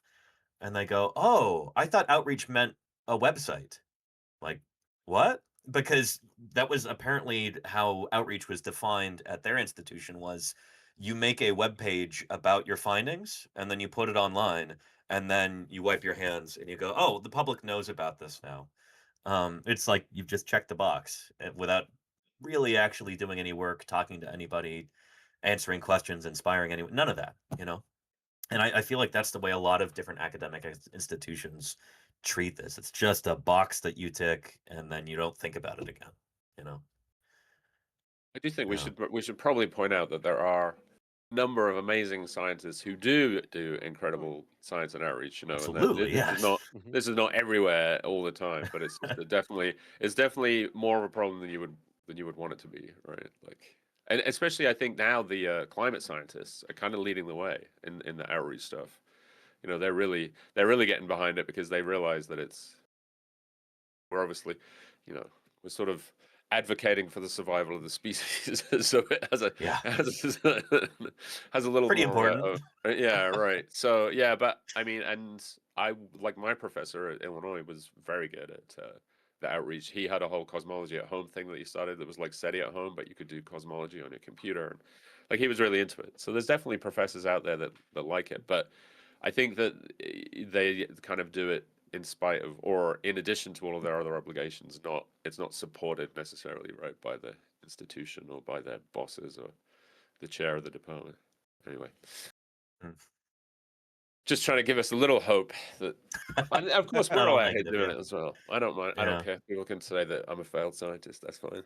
I will say that like I went so I had to back out this year, but last year, so about a year ago, I presented on we all had that poster at AGU that I Yeah. presented. It Yeah. had phenomenal reception, guys. Like grad That's students, other scientists are coming up and are just blown away at what you're all doing. Like it really got great reception. So don't think that it's all for naught. You know, even Yeah. among other scientists, they're coming up and we're inspiring other people to stream. There's new science streamers on here every day. There's new people doing live streams about science all the time on different platforms.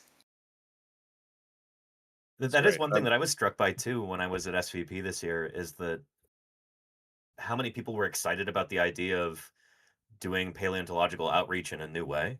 Like, I think as scientists, most of us are driven by passion. That's why we're doing this. We didn't get into this field to get rich or anything like that. We do it because we love it and we want to share it with other people. We get excited about it. And I think if different academic institutions provided more of an incentive for people to do outreach, a lot more scientists would very willingly do that, you know? Like, if I were independently wealthy, I'd still be doing what I'm doing right now, on Twitch, and still be doing science and everything.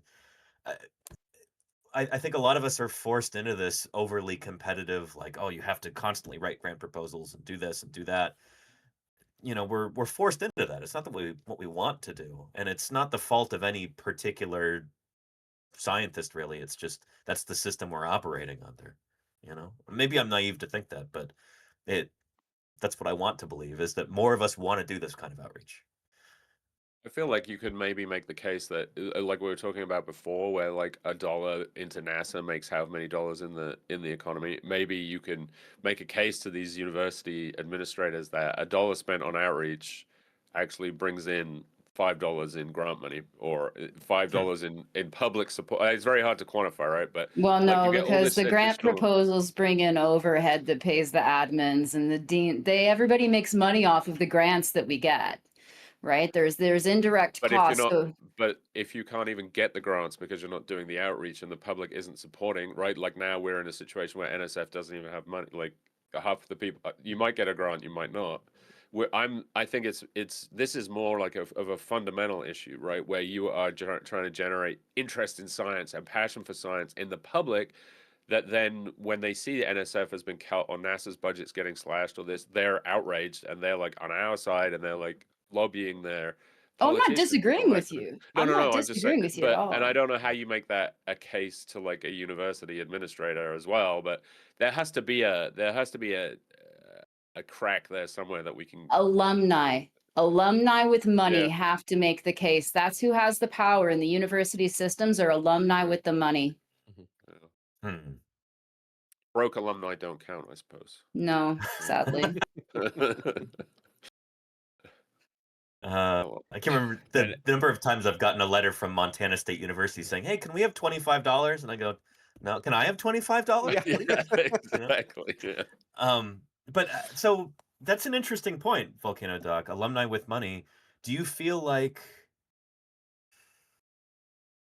it seems like so often the people who have power and money are not the people who are interested in basic science? How do we go about changing that? Like, how do we solve that problem? You want to live longer with your nice money? Be a shame if you couldn't do that. I can help. I mean, but at the end of the day, right? I That's think the you might want challenge. to Mob need to boss bullet there, rephrase. yeah. Yeah. Well, no, look, What at the end of what the are you day, threatening? why do we want to study ants from the rich person's perspective? Is it because you care Mhm. about how the world works? No, it's because ant queens live 30 years and the workers live 2. Why do they live different timelines? Because there is genetic Huh. underlying that allows them to age slower and live longer. So if you want to live longer, you will fund this research. Right? That's how you get at it, unfortunately. It's like, again, a pocketbook argument that you have to make. And that's actually how we spun our grants. Mm. Right? It was literally, do you want to see grandma make it? Fund the ant research. And that's what got politicians interested. It was not the curiosity driven, let's learn about how the world works. It was, Right. here is this immediate application to me. And that's the sad part. Like, I would love to y'all's thought on how we can change that. Like, where it's not, it doesn't, it could just be back to the beauty. Like, there were papers in the 70s funded where it was this, they're my science heroes. They're called the Ritskys. There's this husband and wife team. They share a lab and they're doing microsurgeries on fruit fly larvae of different species. And they are taking out tissue from one larva and putting it into another larva and just seeing like what what the transplant reaction is. And they're figuring out the basis of immune rejection in tissues. And it's just, they were just playing at the end of like, they had some funding to do it. And that was that. And that would be like what I would love for us to get back to, where it doesn't have to be that immediate connection of how this is going to help me. But I think when we pitched, so the fellowships that Lita and I had were private foundations. That was the pitch. Like, I was studying ants, but I was giving them cancer, right? And it was like, why are you giving the bug cancer? It was to see what social setting has effect wise on disease progression, which is clinically important to people, right? But it was very, very different than just saying like, well, it would be cool to figure out, you know, what the ant normally gets sick from and seeing how the social setting affects that disease state. I know it's a very cynical take, but at the end of the day, But if it comes to I money, think in reality, I think it's not a cynical take. I think it's a very realistic take. I think especially when you're in a very resource my opinion, artificially resource constrained world where you've got those with the power and the funding and those without, you need to apply to those with the power and funding, and it sucks. But that doesn't mean you have to lose your curiosity. That doesn't mean you can't educate others who would go into the field about that curiosity. But when it comes to chasing the funding dollars to do the work, it sucks, but it's the reality right now. And I don't see that being something that's going to be changing anytime soon. I think you'd have to have some major structural changes in society happen.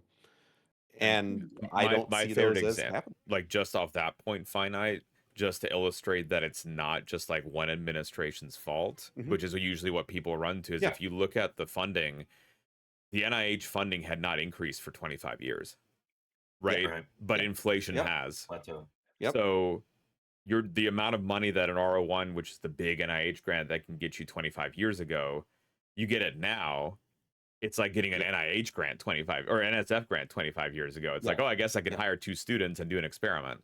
So it's like Finite said, it's a societal issue. Like it's a deep rooted thing. It's not just a every 4-year secular one. It's a big thing to change. That's not going to be easy.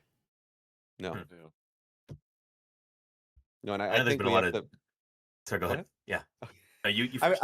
I was gonna say I think it's about finding those little handholds where you can get some of that and then trying to slowly expand from there, which is it's infuriating. It takes so long and it takes so much effort, and it might not even be something we fully see in our lifetimes, but it's a future thing where it takes a lot to get there. And so like I think then the focus on getting younger people to be interested in that joy of discovery to bring people into the field is that's the place where we have some leverage in that.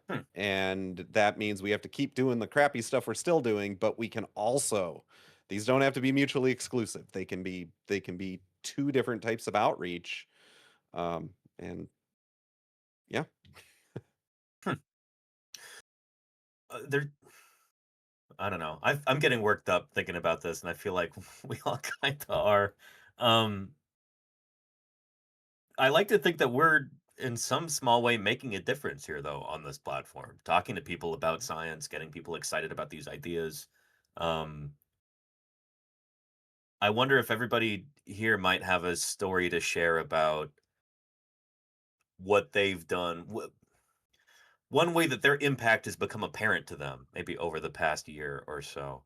Oh, I've got a good one. This wasn't over the past Please. year, but when Yeah. I started my idea for starting live coding on stream was I wanted to flex. I was no longer in academia, but I love to teach, and I wanted to flex those teaching muscles and keep sharp on that because Yeah. again, communication teaching is hugely important in the world, and just because I'm not actively doing it as a profession doesn't mean it's not good to strengthen those skills.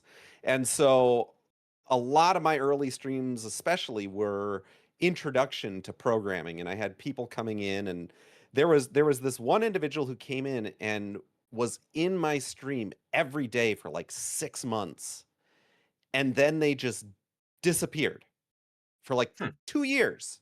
Didn't see him at all, and I'm like, "Oh, I guess I must have said something. Maybe he was a traffic engineer, you know? I must have said the wrong thing." 2 years later, they show back up in my stream, and they said, "I just wanted to tell you, one day I was going through just looking for video game streams. I saw your stream and came in, and it was fascinating. And I was in a profession absolutely miserable, doing stuff I didn't want to do. I just got done with a 2-year academic program, and I just landed my first development job." Holy cow. And I was literally like, who's cutting onions in here? So this was like a very specific, I impacted this person. I Right. literally, because I had, frankly, coding on stream is vulnerable, right? Because you're constantly making mistakes, you're putting yourself out there. It's a Yeah. part of the whole process. And so by putting myself out there, that showed someone something that they didn't know they'd love to do, and now they're doing what they love to do. And that one thing has made my 5 years of streaming absolutely worth it, regardless of anything else. That's awesome. Well, great. I can tell you that I've been slacking, really slacking.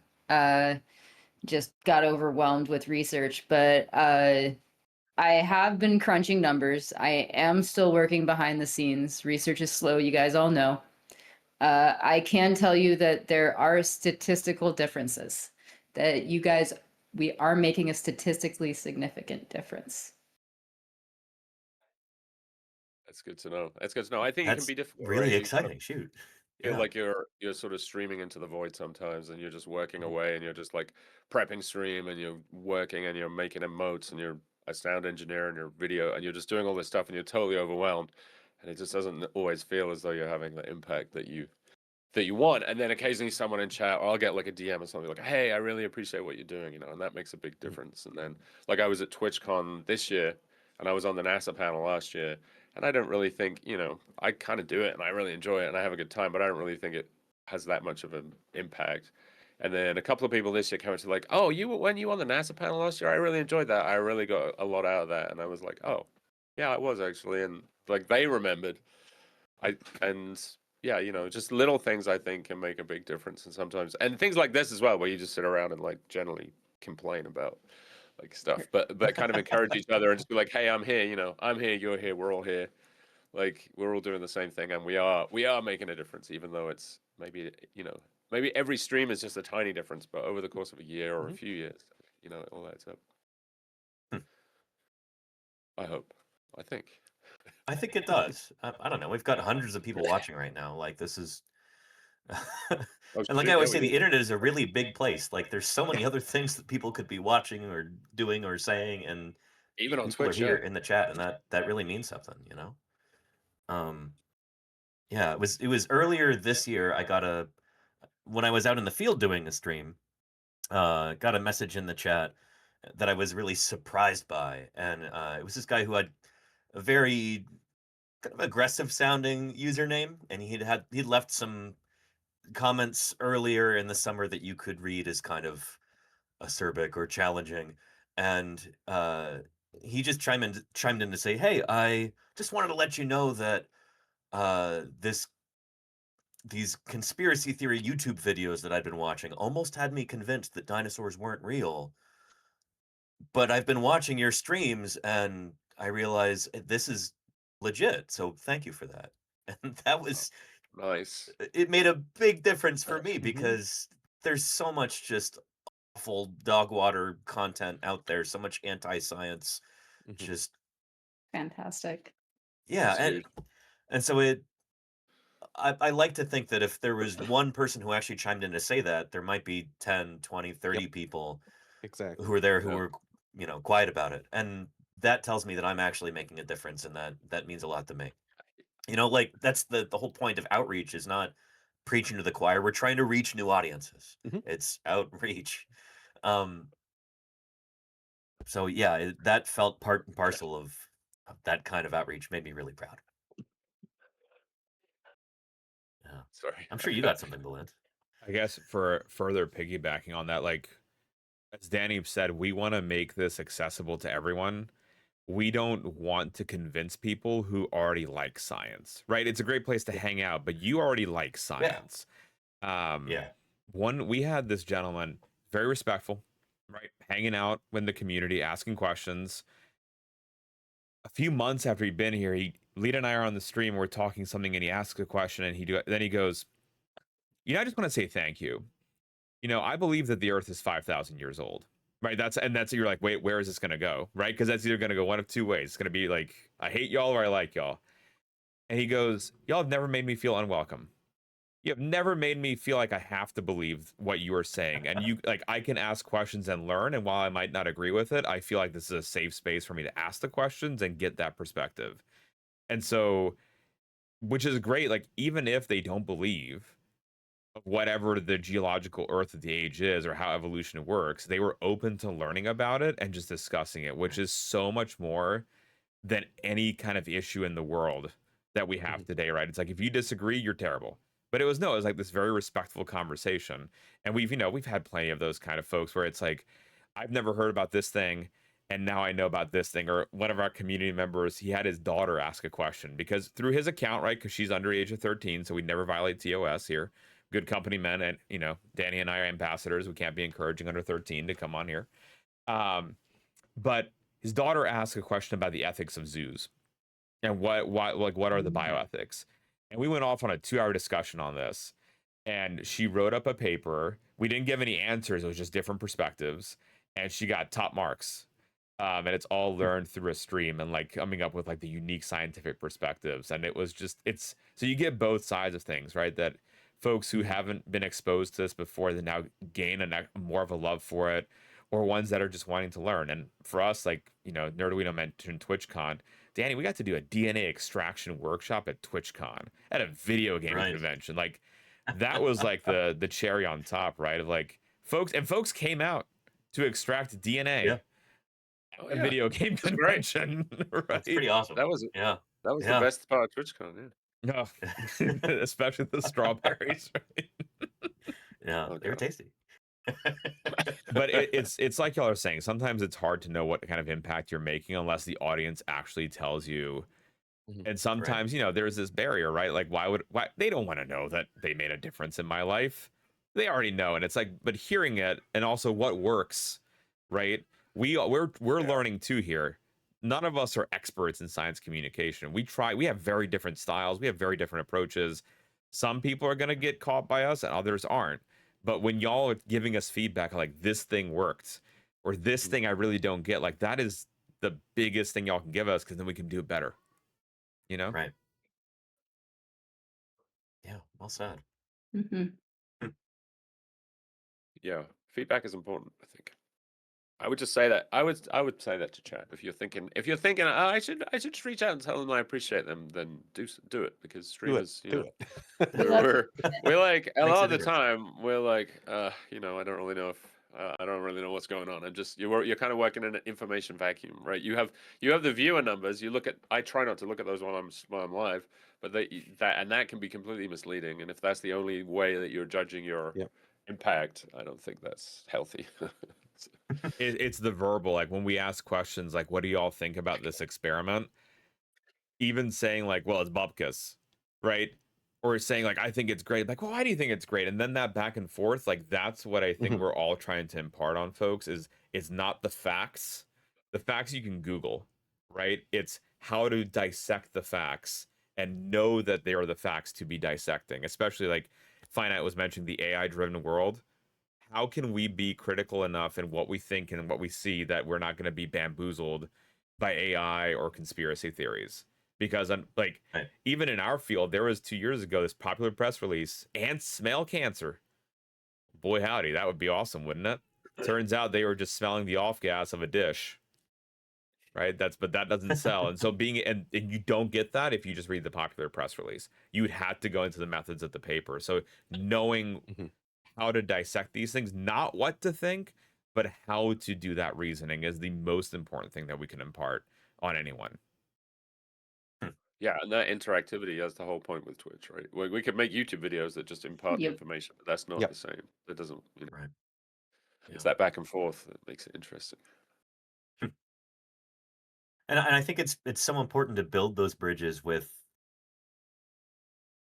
viewers as well. Like you were saying, Arduino, a pre-edited video, it's out there, you're done with it, and it just sits there. And that could be really impactful for certain people, but having that kind of openness and interactivity with people, being able to chat with them in real time, it becomes a conversation rather than a lecture. And I think that's one of the things that makes Twitch so incredibly cool, and why I much prefer doing this kind of outreach over doing pre-edited videos. And I feel like that's something that um, I think a lot of our colleagues could learn from in the sciences, and a lot of Mhm. those administrators could learn from that too. That interactivity is so important, because there's that old phrase it sounds corny, but I think it has merit. Nobody cares how much you know until they know how much you care. Like, we Mhm. as human beings are very emotional creatures, and our whole lives are built on relationships. And when you can build some kind of a sometimes parasocial relationship with people in the chat, that's a way that you can actually teach them things. You can actually inspire them to learn on their own and be curious about the world and support science. It's that sort of interactivity is what Twitch allows for, and that's, I don't know, makes me really grateful to be here and be streaming with all of you right now. So I appreciate this. I never looked at mustard containers again the same way because of you, Danny. Right. And but that's right. Not only you teaching That's the us, real takeaway. no, but your passion, right? Like you, even like Yeah. the science behind it, but just like caring about these little things that, right, might seem superfluous, but because they're important to you, because you reference them, it's like, again, you're imparting the role of a mentor and an educator, but also someone to look up to because you're passionate about this. It's like, I can get behind that too. And so, the mustard container is a silly example, but people now will learn about that Yeah. and know about that. And it's like, that's a starting point to a conversation about how the plesiosaur is not a dinosaur and to wreck childhoods. That's not a personal story for me and Danny, but if That's it what we're were, trying to do. Yeah. but no, I think I think it's really, really well said. Yeah.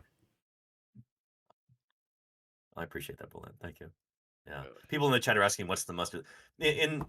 So in paleontology, the crews that I've worked on, we sometimes like to use mustard bottles to put our fossil glue in. That's all it is. There's a particular kind of mustard bottle with the right kind of cap. It doesn't get dissolved by the glue. Yeah. Anyway.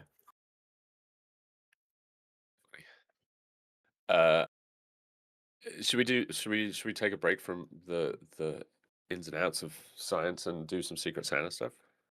Sure. Yeah. I think I've got.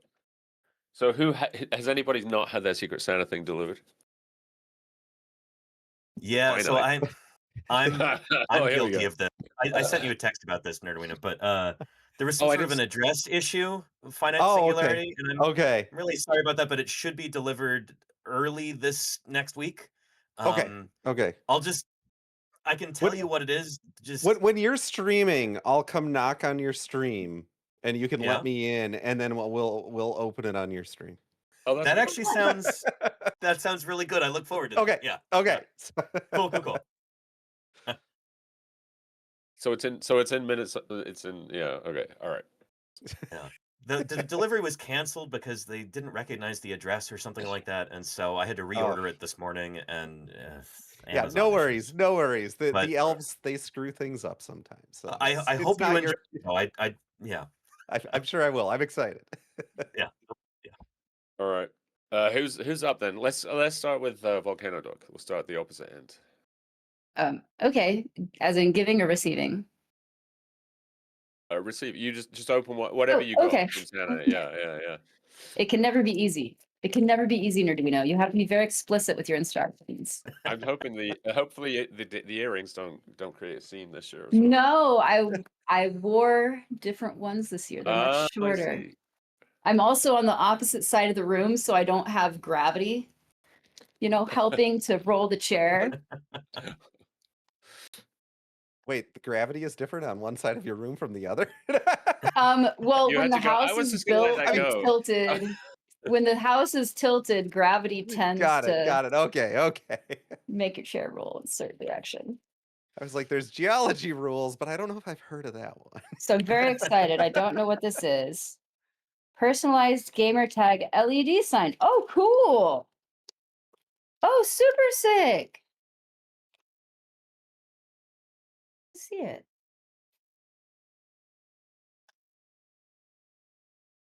Oh, Oh, that's cool. oh, Very that's cool. so That's in, like, the Twitch font. awesome. Oh my goodness. How does this work? This is going to take forever. I'm sorry, guys. I'm a big old boomer. No rush. My students can't stand it.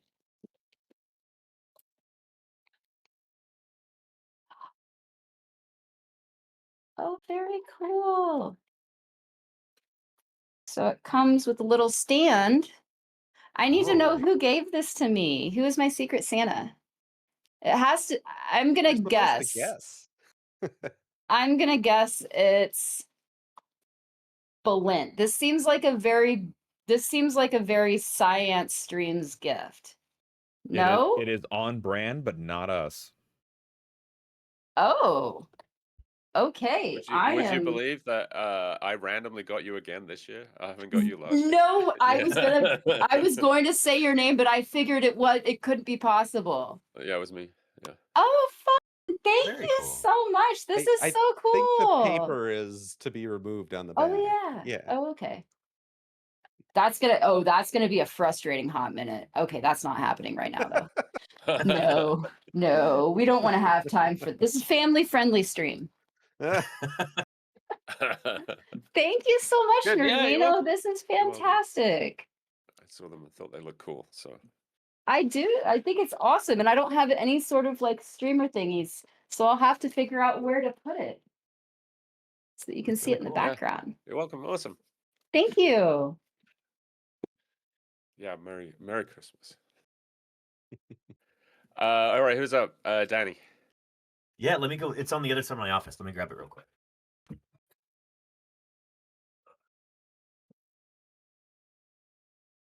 Cool. Here It we does like go. different colors and stuff. Yeah. So Oh, it does- again, I almost opened this up just out of excitement when there was a box that appeared on my porch. Really glad I didn't. But I've got this lovely multicolored gift bag here. And then the tag on it says RAR, or in parentheses, realistic dinosaur sounds from Secret Santa. And well, it is a robotic or like wooden clockwork velociraptor puzzle model. That is really Nice. neat. And I like how it's actually got the proper shape for a velociraptor head too. They didn't go with like the tall Deinonychus skull. That is really neat. Mechanical dinosaur bionic movement. Very neat. Wow.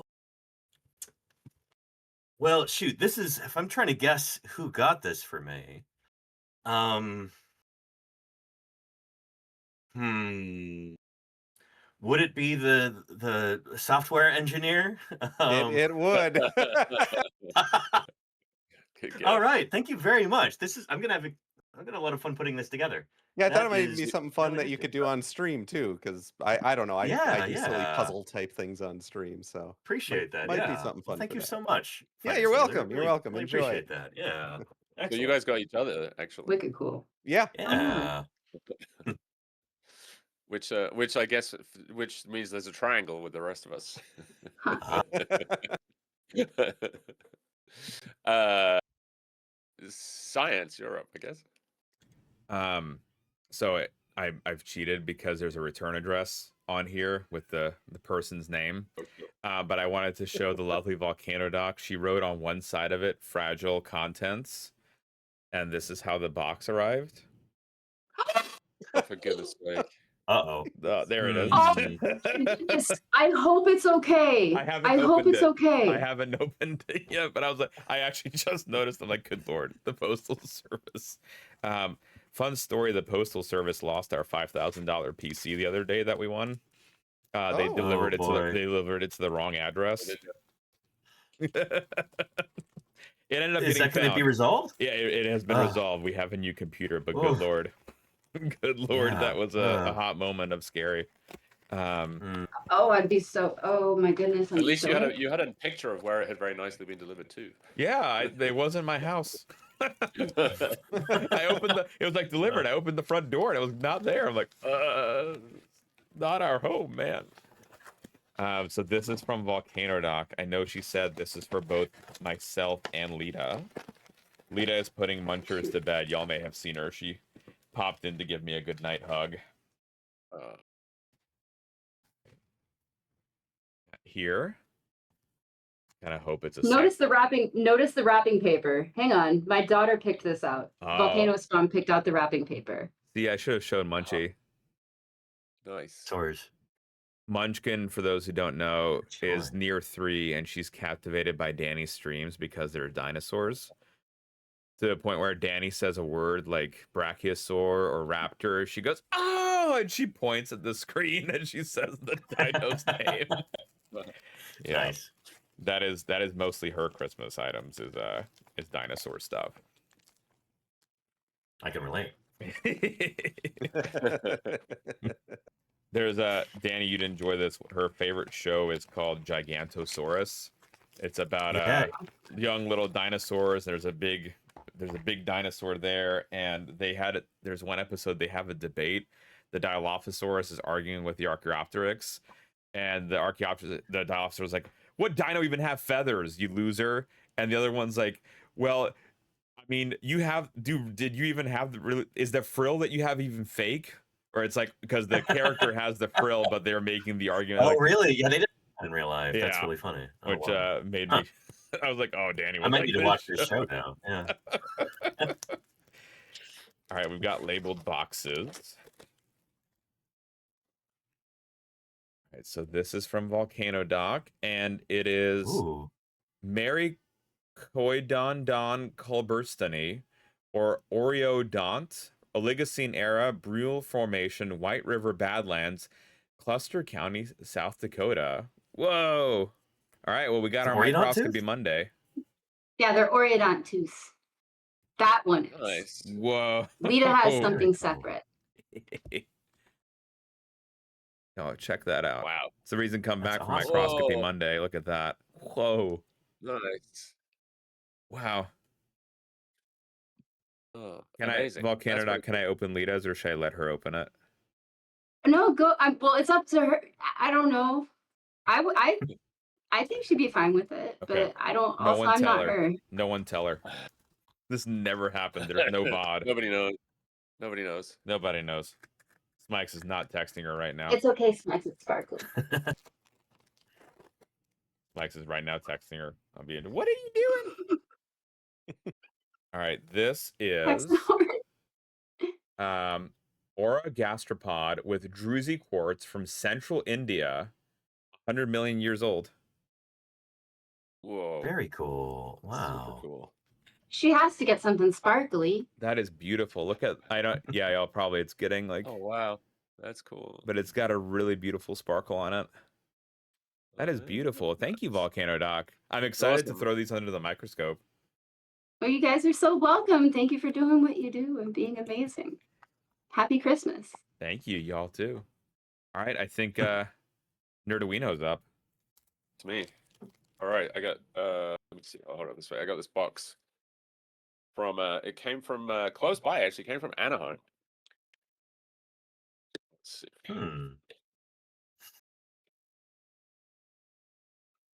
Ah, I'm just gonna drop it. Hold on. I hope it wasn't fragile.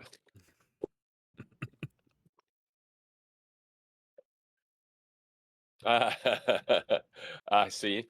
I think we have some great minds here thinking alike. It's in the plastic wrapping. It's check this out. Which way Oh, around? for you Oh, guys? cool. This way, whichever way. I think my camera's back to front. There you go. That's super cool. I guess this must be from SciAnts. Thank you, SciAnts. Merry Christmas. So Volcano Doc was right. It is on On brand. And then and comes with a remote control, so I can change the color remotely. That's handy. Let's Nice. pop it in here. That's really cool. They didn't have one that was DSN bandwidth. Otherwise, I would have gone with that. Oh my! Can you imagine? That would have been amazing. All right, let's put that in there. Oh, there we go. Let's fit it in, and then maybe I can get it. Do you guys have the same like? I need a USB port to plug this into. Do you think I have one free on any of my computers? No. Probably not. Let me see if this works. This might work. Hold on. I want to get it lit up with destroying it. All right, let me go back here. Let me see if one of these has got enough power for the LEDs. Oh my gosh.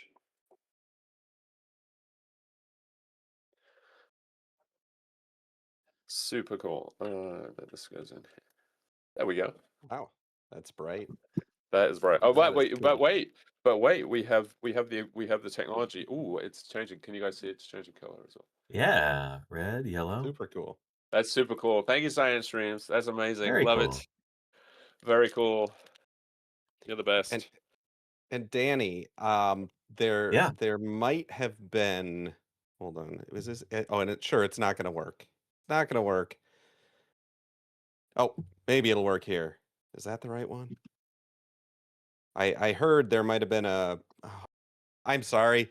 There's supposed to be a pirate of me that comes out with a treasure chest and walks behind me, but none of my sources are working right now. I was going to say He's there on a might have been coffee a break porch. right now, yeah. There might have been a porch pirate, but apparently not. Apparently not. No, it was an issue with the delivery service. So Yep, yeah, let's hope there's no porch pirates either. I don't know what they would do with your gift anyway. So yeah.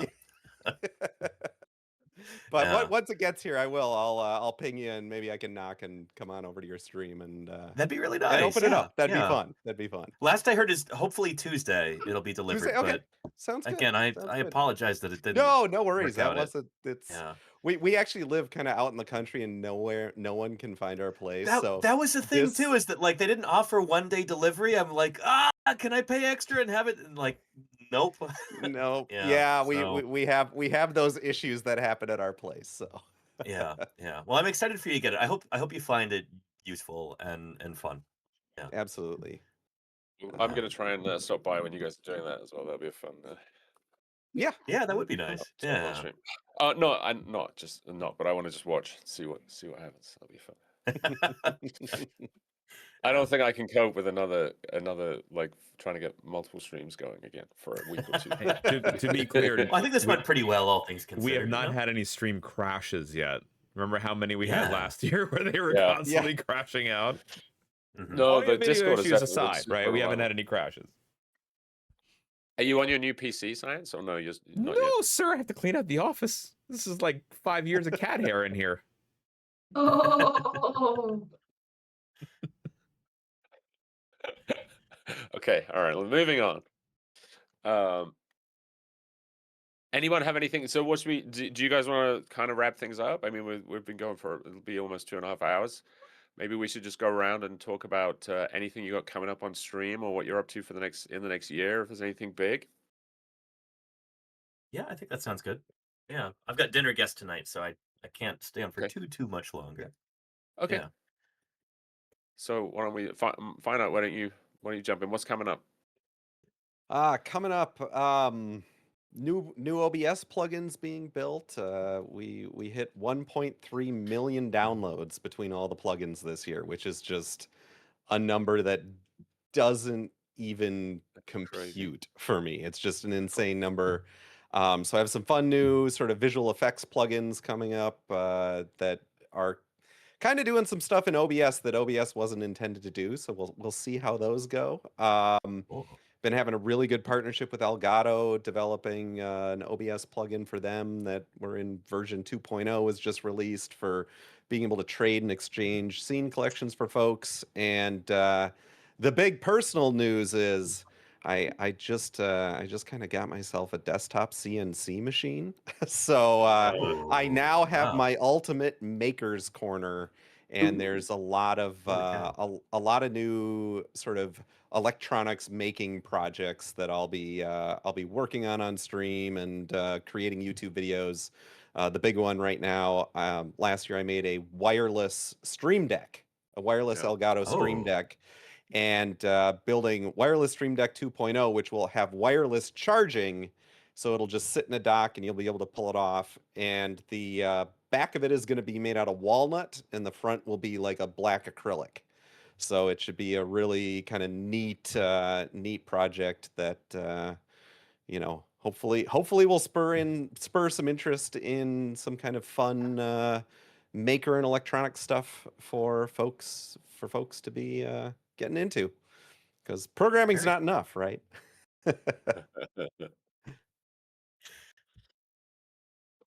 I guess it's me. Yeah, I have a couple of things coming up. I'm giving a talk to the United Astronomy Clubs of New Jersey on next Saturday, this time next week. Wow. They have a monthly talk during the winter, and so yeah, they asked me if I would do that. So I'll be talking about that. I'll be streaming it live on my channel. I think they'll be on their channel, and then they also broadcast it using Teams. So that'll be super fun. I'll just be talking about my journey in astronomy and living in Japan and working at NASA and all that stuff. And then I'm doing a collab the 29th. I'm going to be dropping in with Tiny Toxic Tofu. We're going to be talking. It's Newton's birthday, I guess. December the 29th. So we'll be talking about Newton a little bit, talking about space. And in just a few minutes, it's a super secret collab, but I can reveal that I'm going to be playing some video games with the lovely SciAnts streams right following this. So I've stolen Mini Nerd's Switch. And, I'm going to be a controller. I'm a mouse and keyboard gamer, so it should be pretty hilarious watching me try and play on controller. But yeah, and then in the coming year, there is rumors of a partner push at some point on Twitch. it depends on the numbers, but we're thinking about doing that. There's new requirements for partner or new benchmarks that you have to meet. So I think those might fit better with the way I like to stream, which is good. So we'll be doing that, and then TwitchCon. I'm sure I'll be at TwitchCon again next year, and it's just down the street. So, and I'm looking forward to some collabs. We should definitely. I feel like we should try and dust this collab off more frequently than once a year. Maybe we'll look I agree. for a mid-year, Yeah. a mid-year review as well. So, and I think that's it. Oh, and then on a personal note, I just want to shout out to Dr. Nerd. So, as some of you know, my wife's a veterinarian, and she has her own vet hospital, and her hospital was just named one of the top 500 hospitals in the U.S. by U.S. News. So Very nice. Very cool. congrats to her. Yeah, it's huge. And there was no sort of input from us. Many of these news things, it's just like a pay-to-play type of deal where you pay for the advertising and they put you in. But this was a completely based on customer reviews and a bunch of other metrics. So yeah, she did amazing. That's amazing. Congrats. Very cool. SciAnts, Cool. you're up. I think most importantly for those, because we have the shared chat going, if y'all are not following all these content creators, drop them a follow. Volcano Doc, Nerduino, and Finite all should already have that purple check mark by their name, but they don't yet because, the worlds are kind of unfair. So let's help all three of them get to partner. Even if Finite didn't mention partner Poosh, I would love to see more educators with that check mark next to your name, because it brings more credibility to the platform when you've got experts in the field sharing knowledge and being so wonderful as these people are. Like Finite, that story, that guy who disappeared for 2 years, I near got the weepies of that. Like It was intense. It was very intense. You have your partner essay written. Just write that. Like, guy, please support these amazing content creators. Like, it's an absolute honor to share the stage with them, and like we wouldn't be able to be here doing what we're doing without y'all being here, further legitimizing the platform. For us, we've got the next big things are continuing to bring on other scientists in the field of biology that we aren't experts in to interview, to bring y'all closer than ever to the science. We've got our Women in STEM month, year number 2, coming up in March. You've got someone on this panel here who I'll be reaching out to soon, because she was very busy last year, so maybe she'll get on round 2. But it's a way to highlight, again, women in science. Last year we had 14 interviews with incredible women, both content creators, not content creators, but all science and science communication advocates, which is an absolute joy to be able to have and to host. Further, we're doing more charity work next year. We're aiming to partner with World Wildlife for about a month, and to bring on conservationists who work with species and species success stories. TwitchCon, hopefully, maybe even the EU one, to further spread. We are currently doing this as our full-time gig, so trying to make that work out too. Immediate programming, tonight we're collabing with Nerduino. He let the cat out of the bag. The game is space versus biology. That'll be a thing. We actually tomorrow have a 16-hour celebration stream for hitting 16,000 followers on Twitch. So we're doing that, and we're also pushing for emote slots. So we're 38 sub points from a new emote slot, and unlocking a special stream where Alita and I will do the Hot Ones challenge. And she won't eat any of it. I'll be eating it, but we'll be talking about the neuroscience of spicy food. So we've got some of those goals coming in as well. Yeah. Volcano Doc. It's exciting. Oh man, I'm trying to just stay afloat, guys. Professor life is a lot. So in addition to doing science stuff, every time I submit a paper for publication, my reward is a Lego. So starting tomorrow, we're going to be doing a tiny volcano Lego, and because I have fat hands, requires tweezers, which I'm really good at tweezers because I deal with tiny crystals.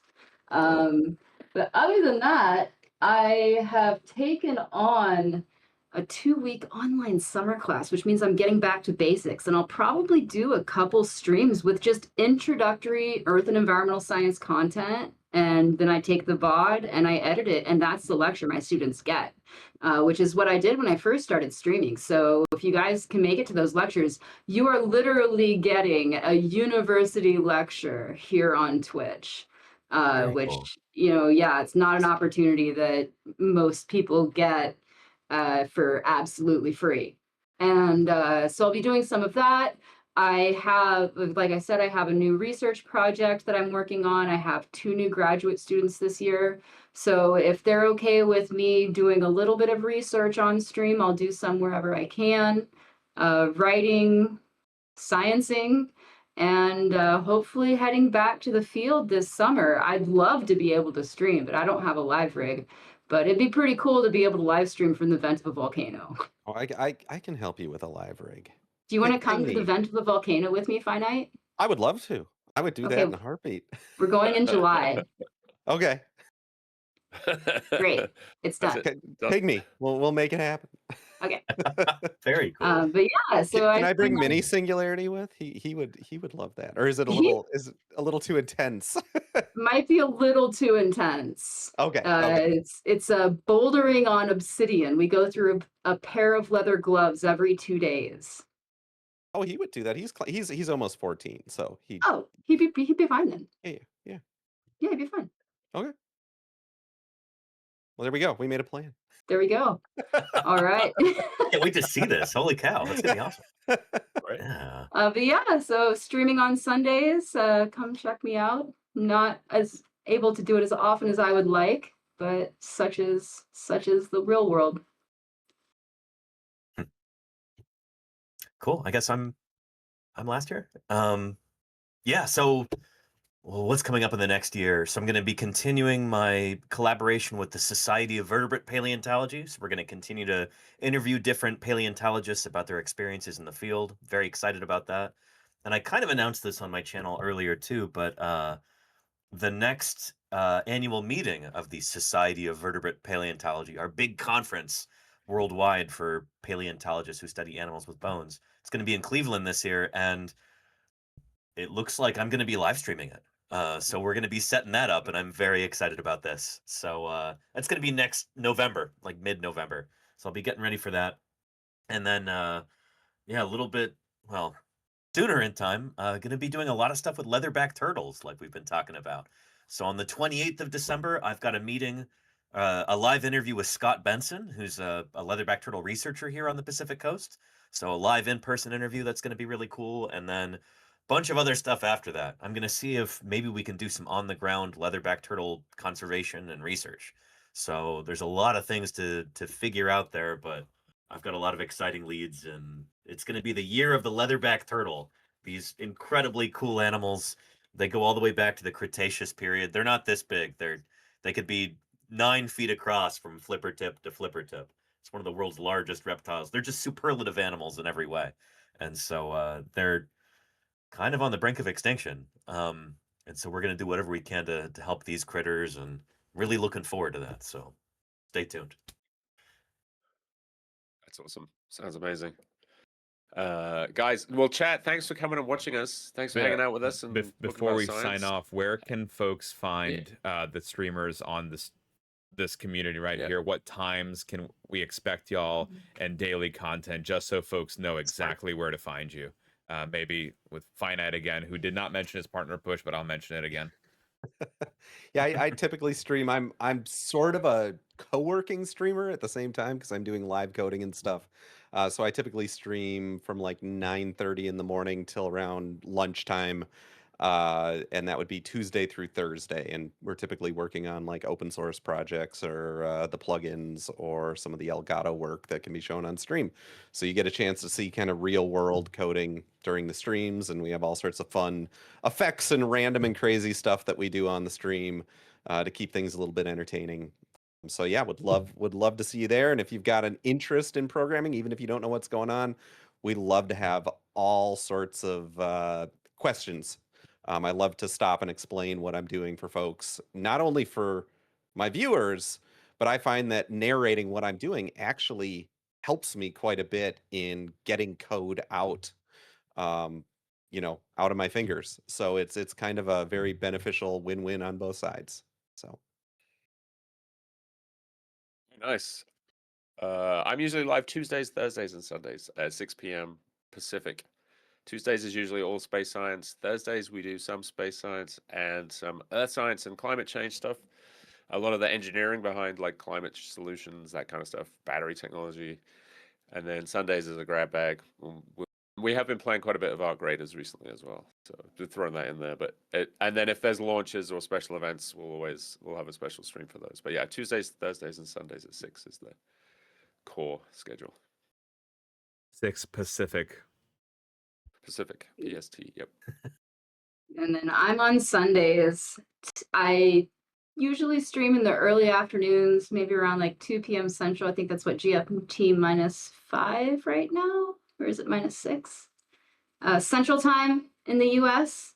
Occasionally I do stream in the mornings, like later in the morning. So definitely the best way to know is to follow and keep in touch for keep an eye out for the notification every Sunday. Yeah. And Balint? For us, it's daily at 9 p.m. Eastern, so 6 p.m. Pacific. Looking at stuff under the microscope on Mondays, including but not limited to these beautiful samples from Volcano Doc this coming Monday. Tinkering, model builds, experiments on Tuesdays, science art on Wednesdays, dissecting the science of video games on Thursdays, science news of the week on Fridays, grab bags on Saturdays, and then Sundays are usually IRL. However, it's freezing cold right now with the 2 small kids. It's a little bit harder, but when we get back to it, we also do like fossil dig sites here in Jersey. Very different kind of fossil digging than Danny's, which is kind of fun to compare and contrast because 2 different ecosystems, zoos, aquariums, labs, and beyond. Actually, the highlight of the year was doing a live stream from the Frozen Zoo laboratory in San Diego, which is where they store the genetic information of critically endangered and already extinct animals. And Professor Anduza. Yeah, thank you. Yeah, when I'm here in my office, so not during the field season, I usually stream from 1 p.m. to about 6 p.m. Pacific time. So I think that's GMT -8. And yeah, and then when I'm out in the field, which hopefully this year is going to be a lot of field work. It was 11 weeks last year. We'll see if we can beat that this year. But that'll be 7 days a week around the same time. But it always varies with weather and logistical considerations and stuff. And hoping to do a lot more traveling this year too. So I might be streaming from other time zones. I might be going to Puerto Rico, might be going to the UK. There's a lot is still up in the air right now, but I'm very excited for some new opportunities coming up. So best way to know when I'm streaming is just follow and have the notifications on. And I'm on Blue Sky too. That's my only other social media that I really pay any attention to at all. So hop on there if you're on Blue Sky and find me. Yeah. Nice. I think we all posted links, I believe, for folks to click on as well. I know Finites did. I saw Nerduino, Volcano Doc, and Claire just did for Danny as well for the Blue Sky. Thanks to all you awesome people for hanging out with me today. I appreciate it. Thank you for the invite. Yes. Thanks for setting this up. Yeah, this is great. Let's do it again sometime, before it's been a whole year again. Yeah. Yeah, 100%. We can aim like maybe like April. We'll shoot for something in April maybe. Yep. That'd be great. Yeah. Or maybe we all go climb a volcano and we just live stream together from there. That'd be pretty cool. Can you specify where the volcano is, or is it secret? It's in Central Oregon. And it's actually quite easily accessible if you have a permit, which we have been properly permitted. Nice. Okay. Nice. All right. Very cool. Yeah. All right, guys. Well, stick around if you want to see some gaming with me and SciAnts. Stick around. I think we're just going to stay in this Discord, right? Probably the easiest way, and then we'll resize the scene and bring on the game. But we're playing Marvel Cosmic Invasion, so it's space versus biology. Yeah, that's why it's appropriate, right? The two, Yeah, absolutely. Space versus biology. Space is obviously going to win. All right, guys. Thanks again. Have a good one. Happy holidays, everyone. Happy holidays. Happy holidays. Bye. See you around, everybody.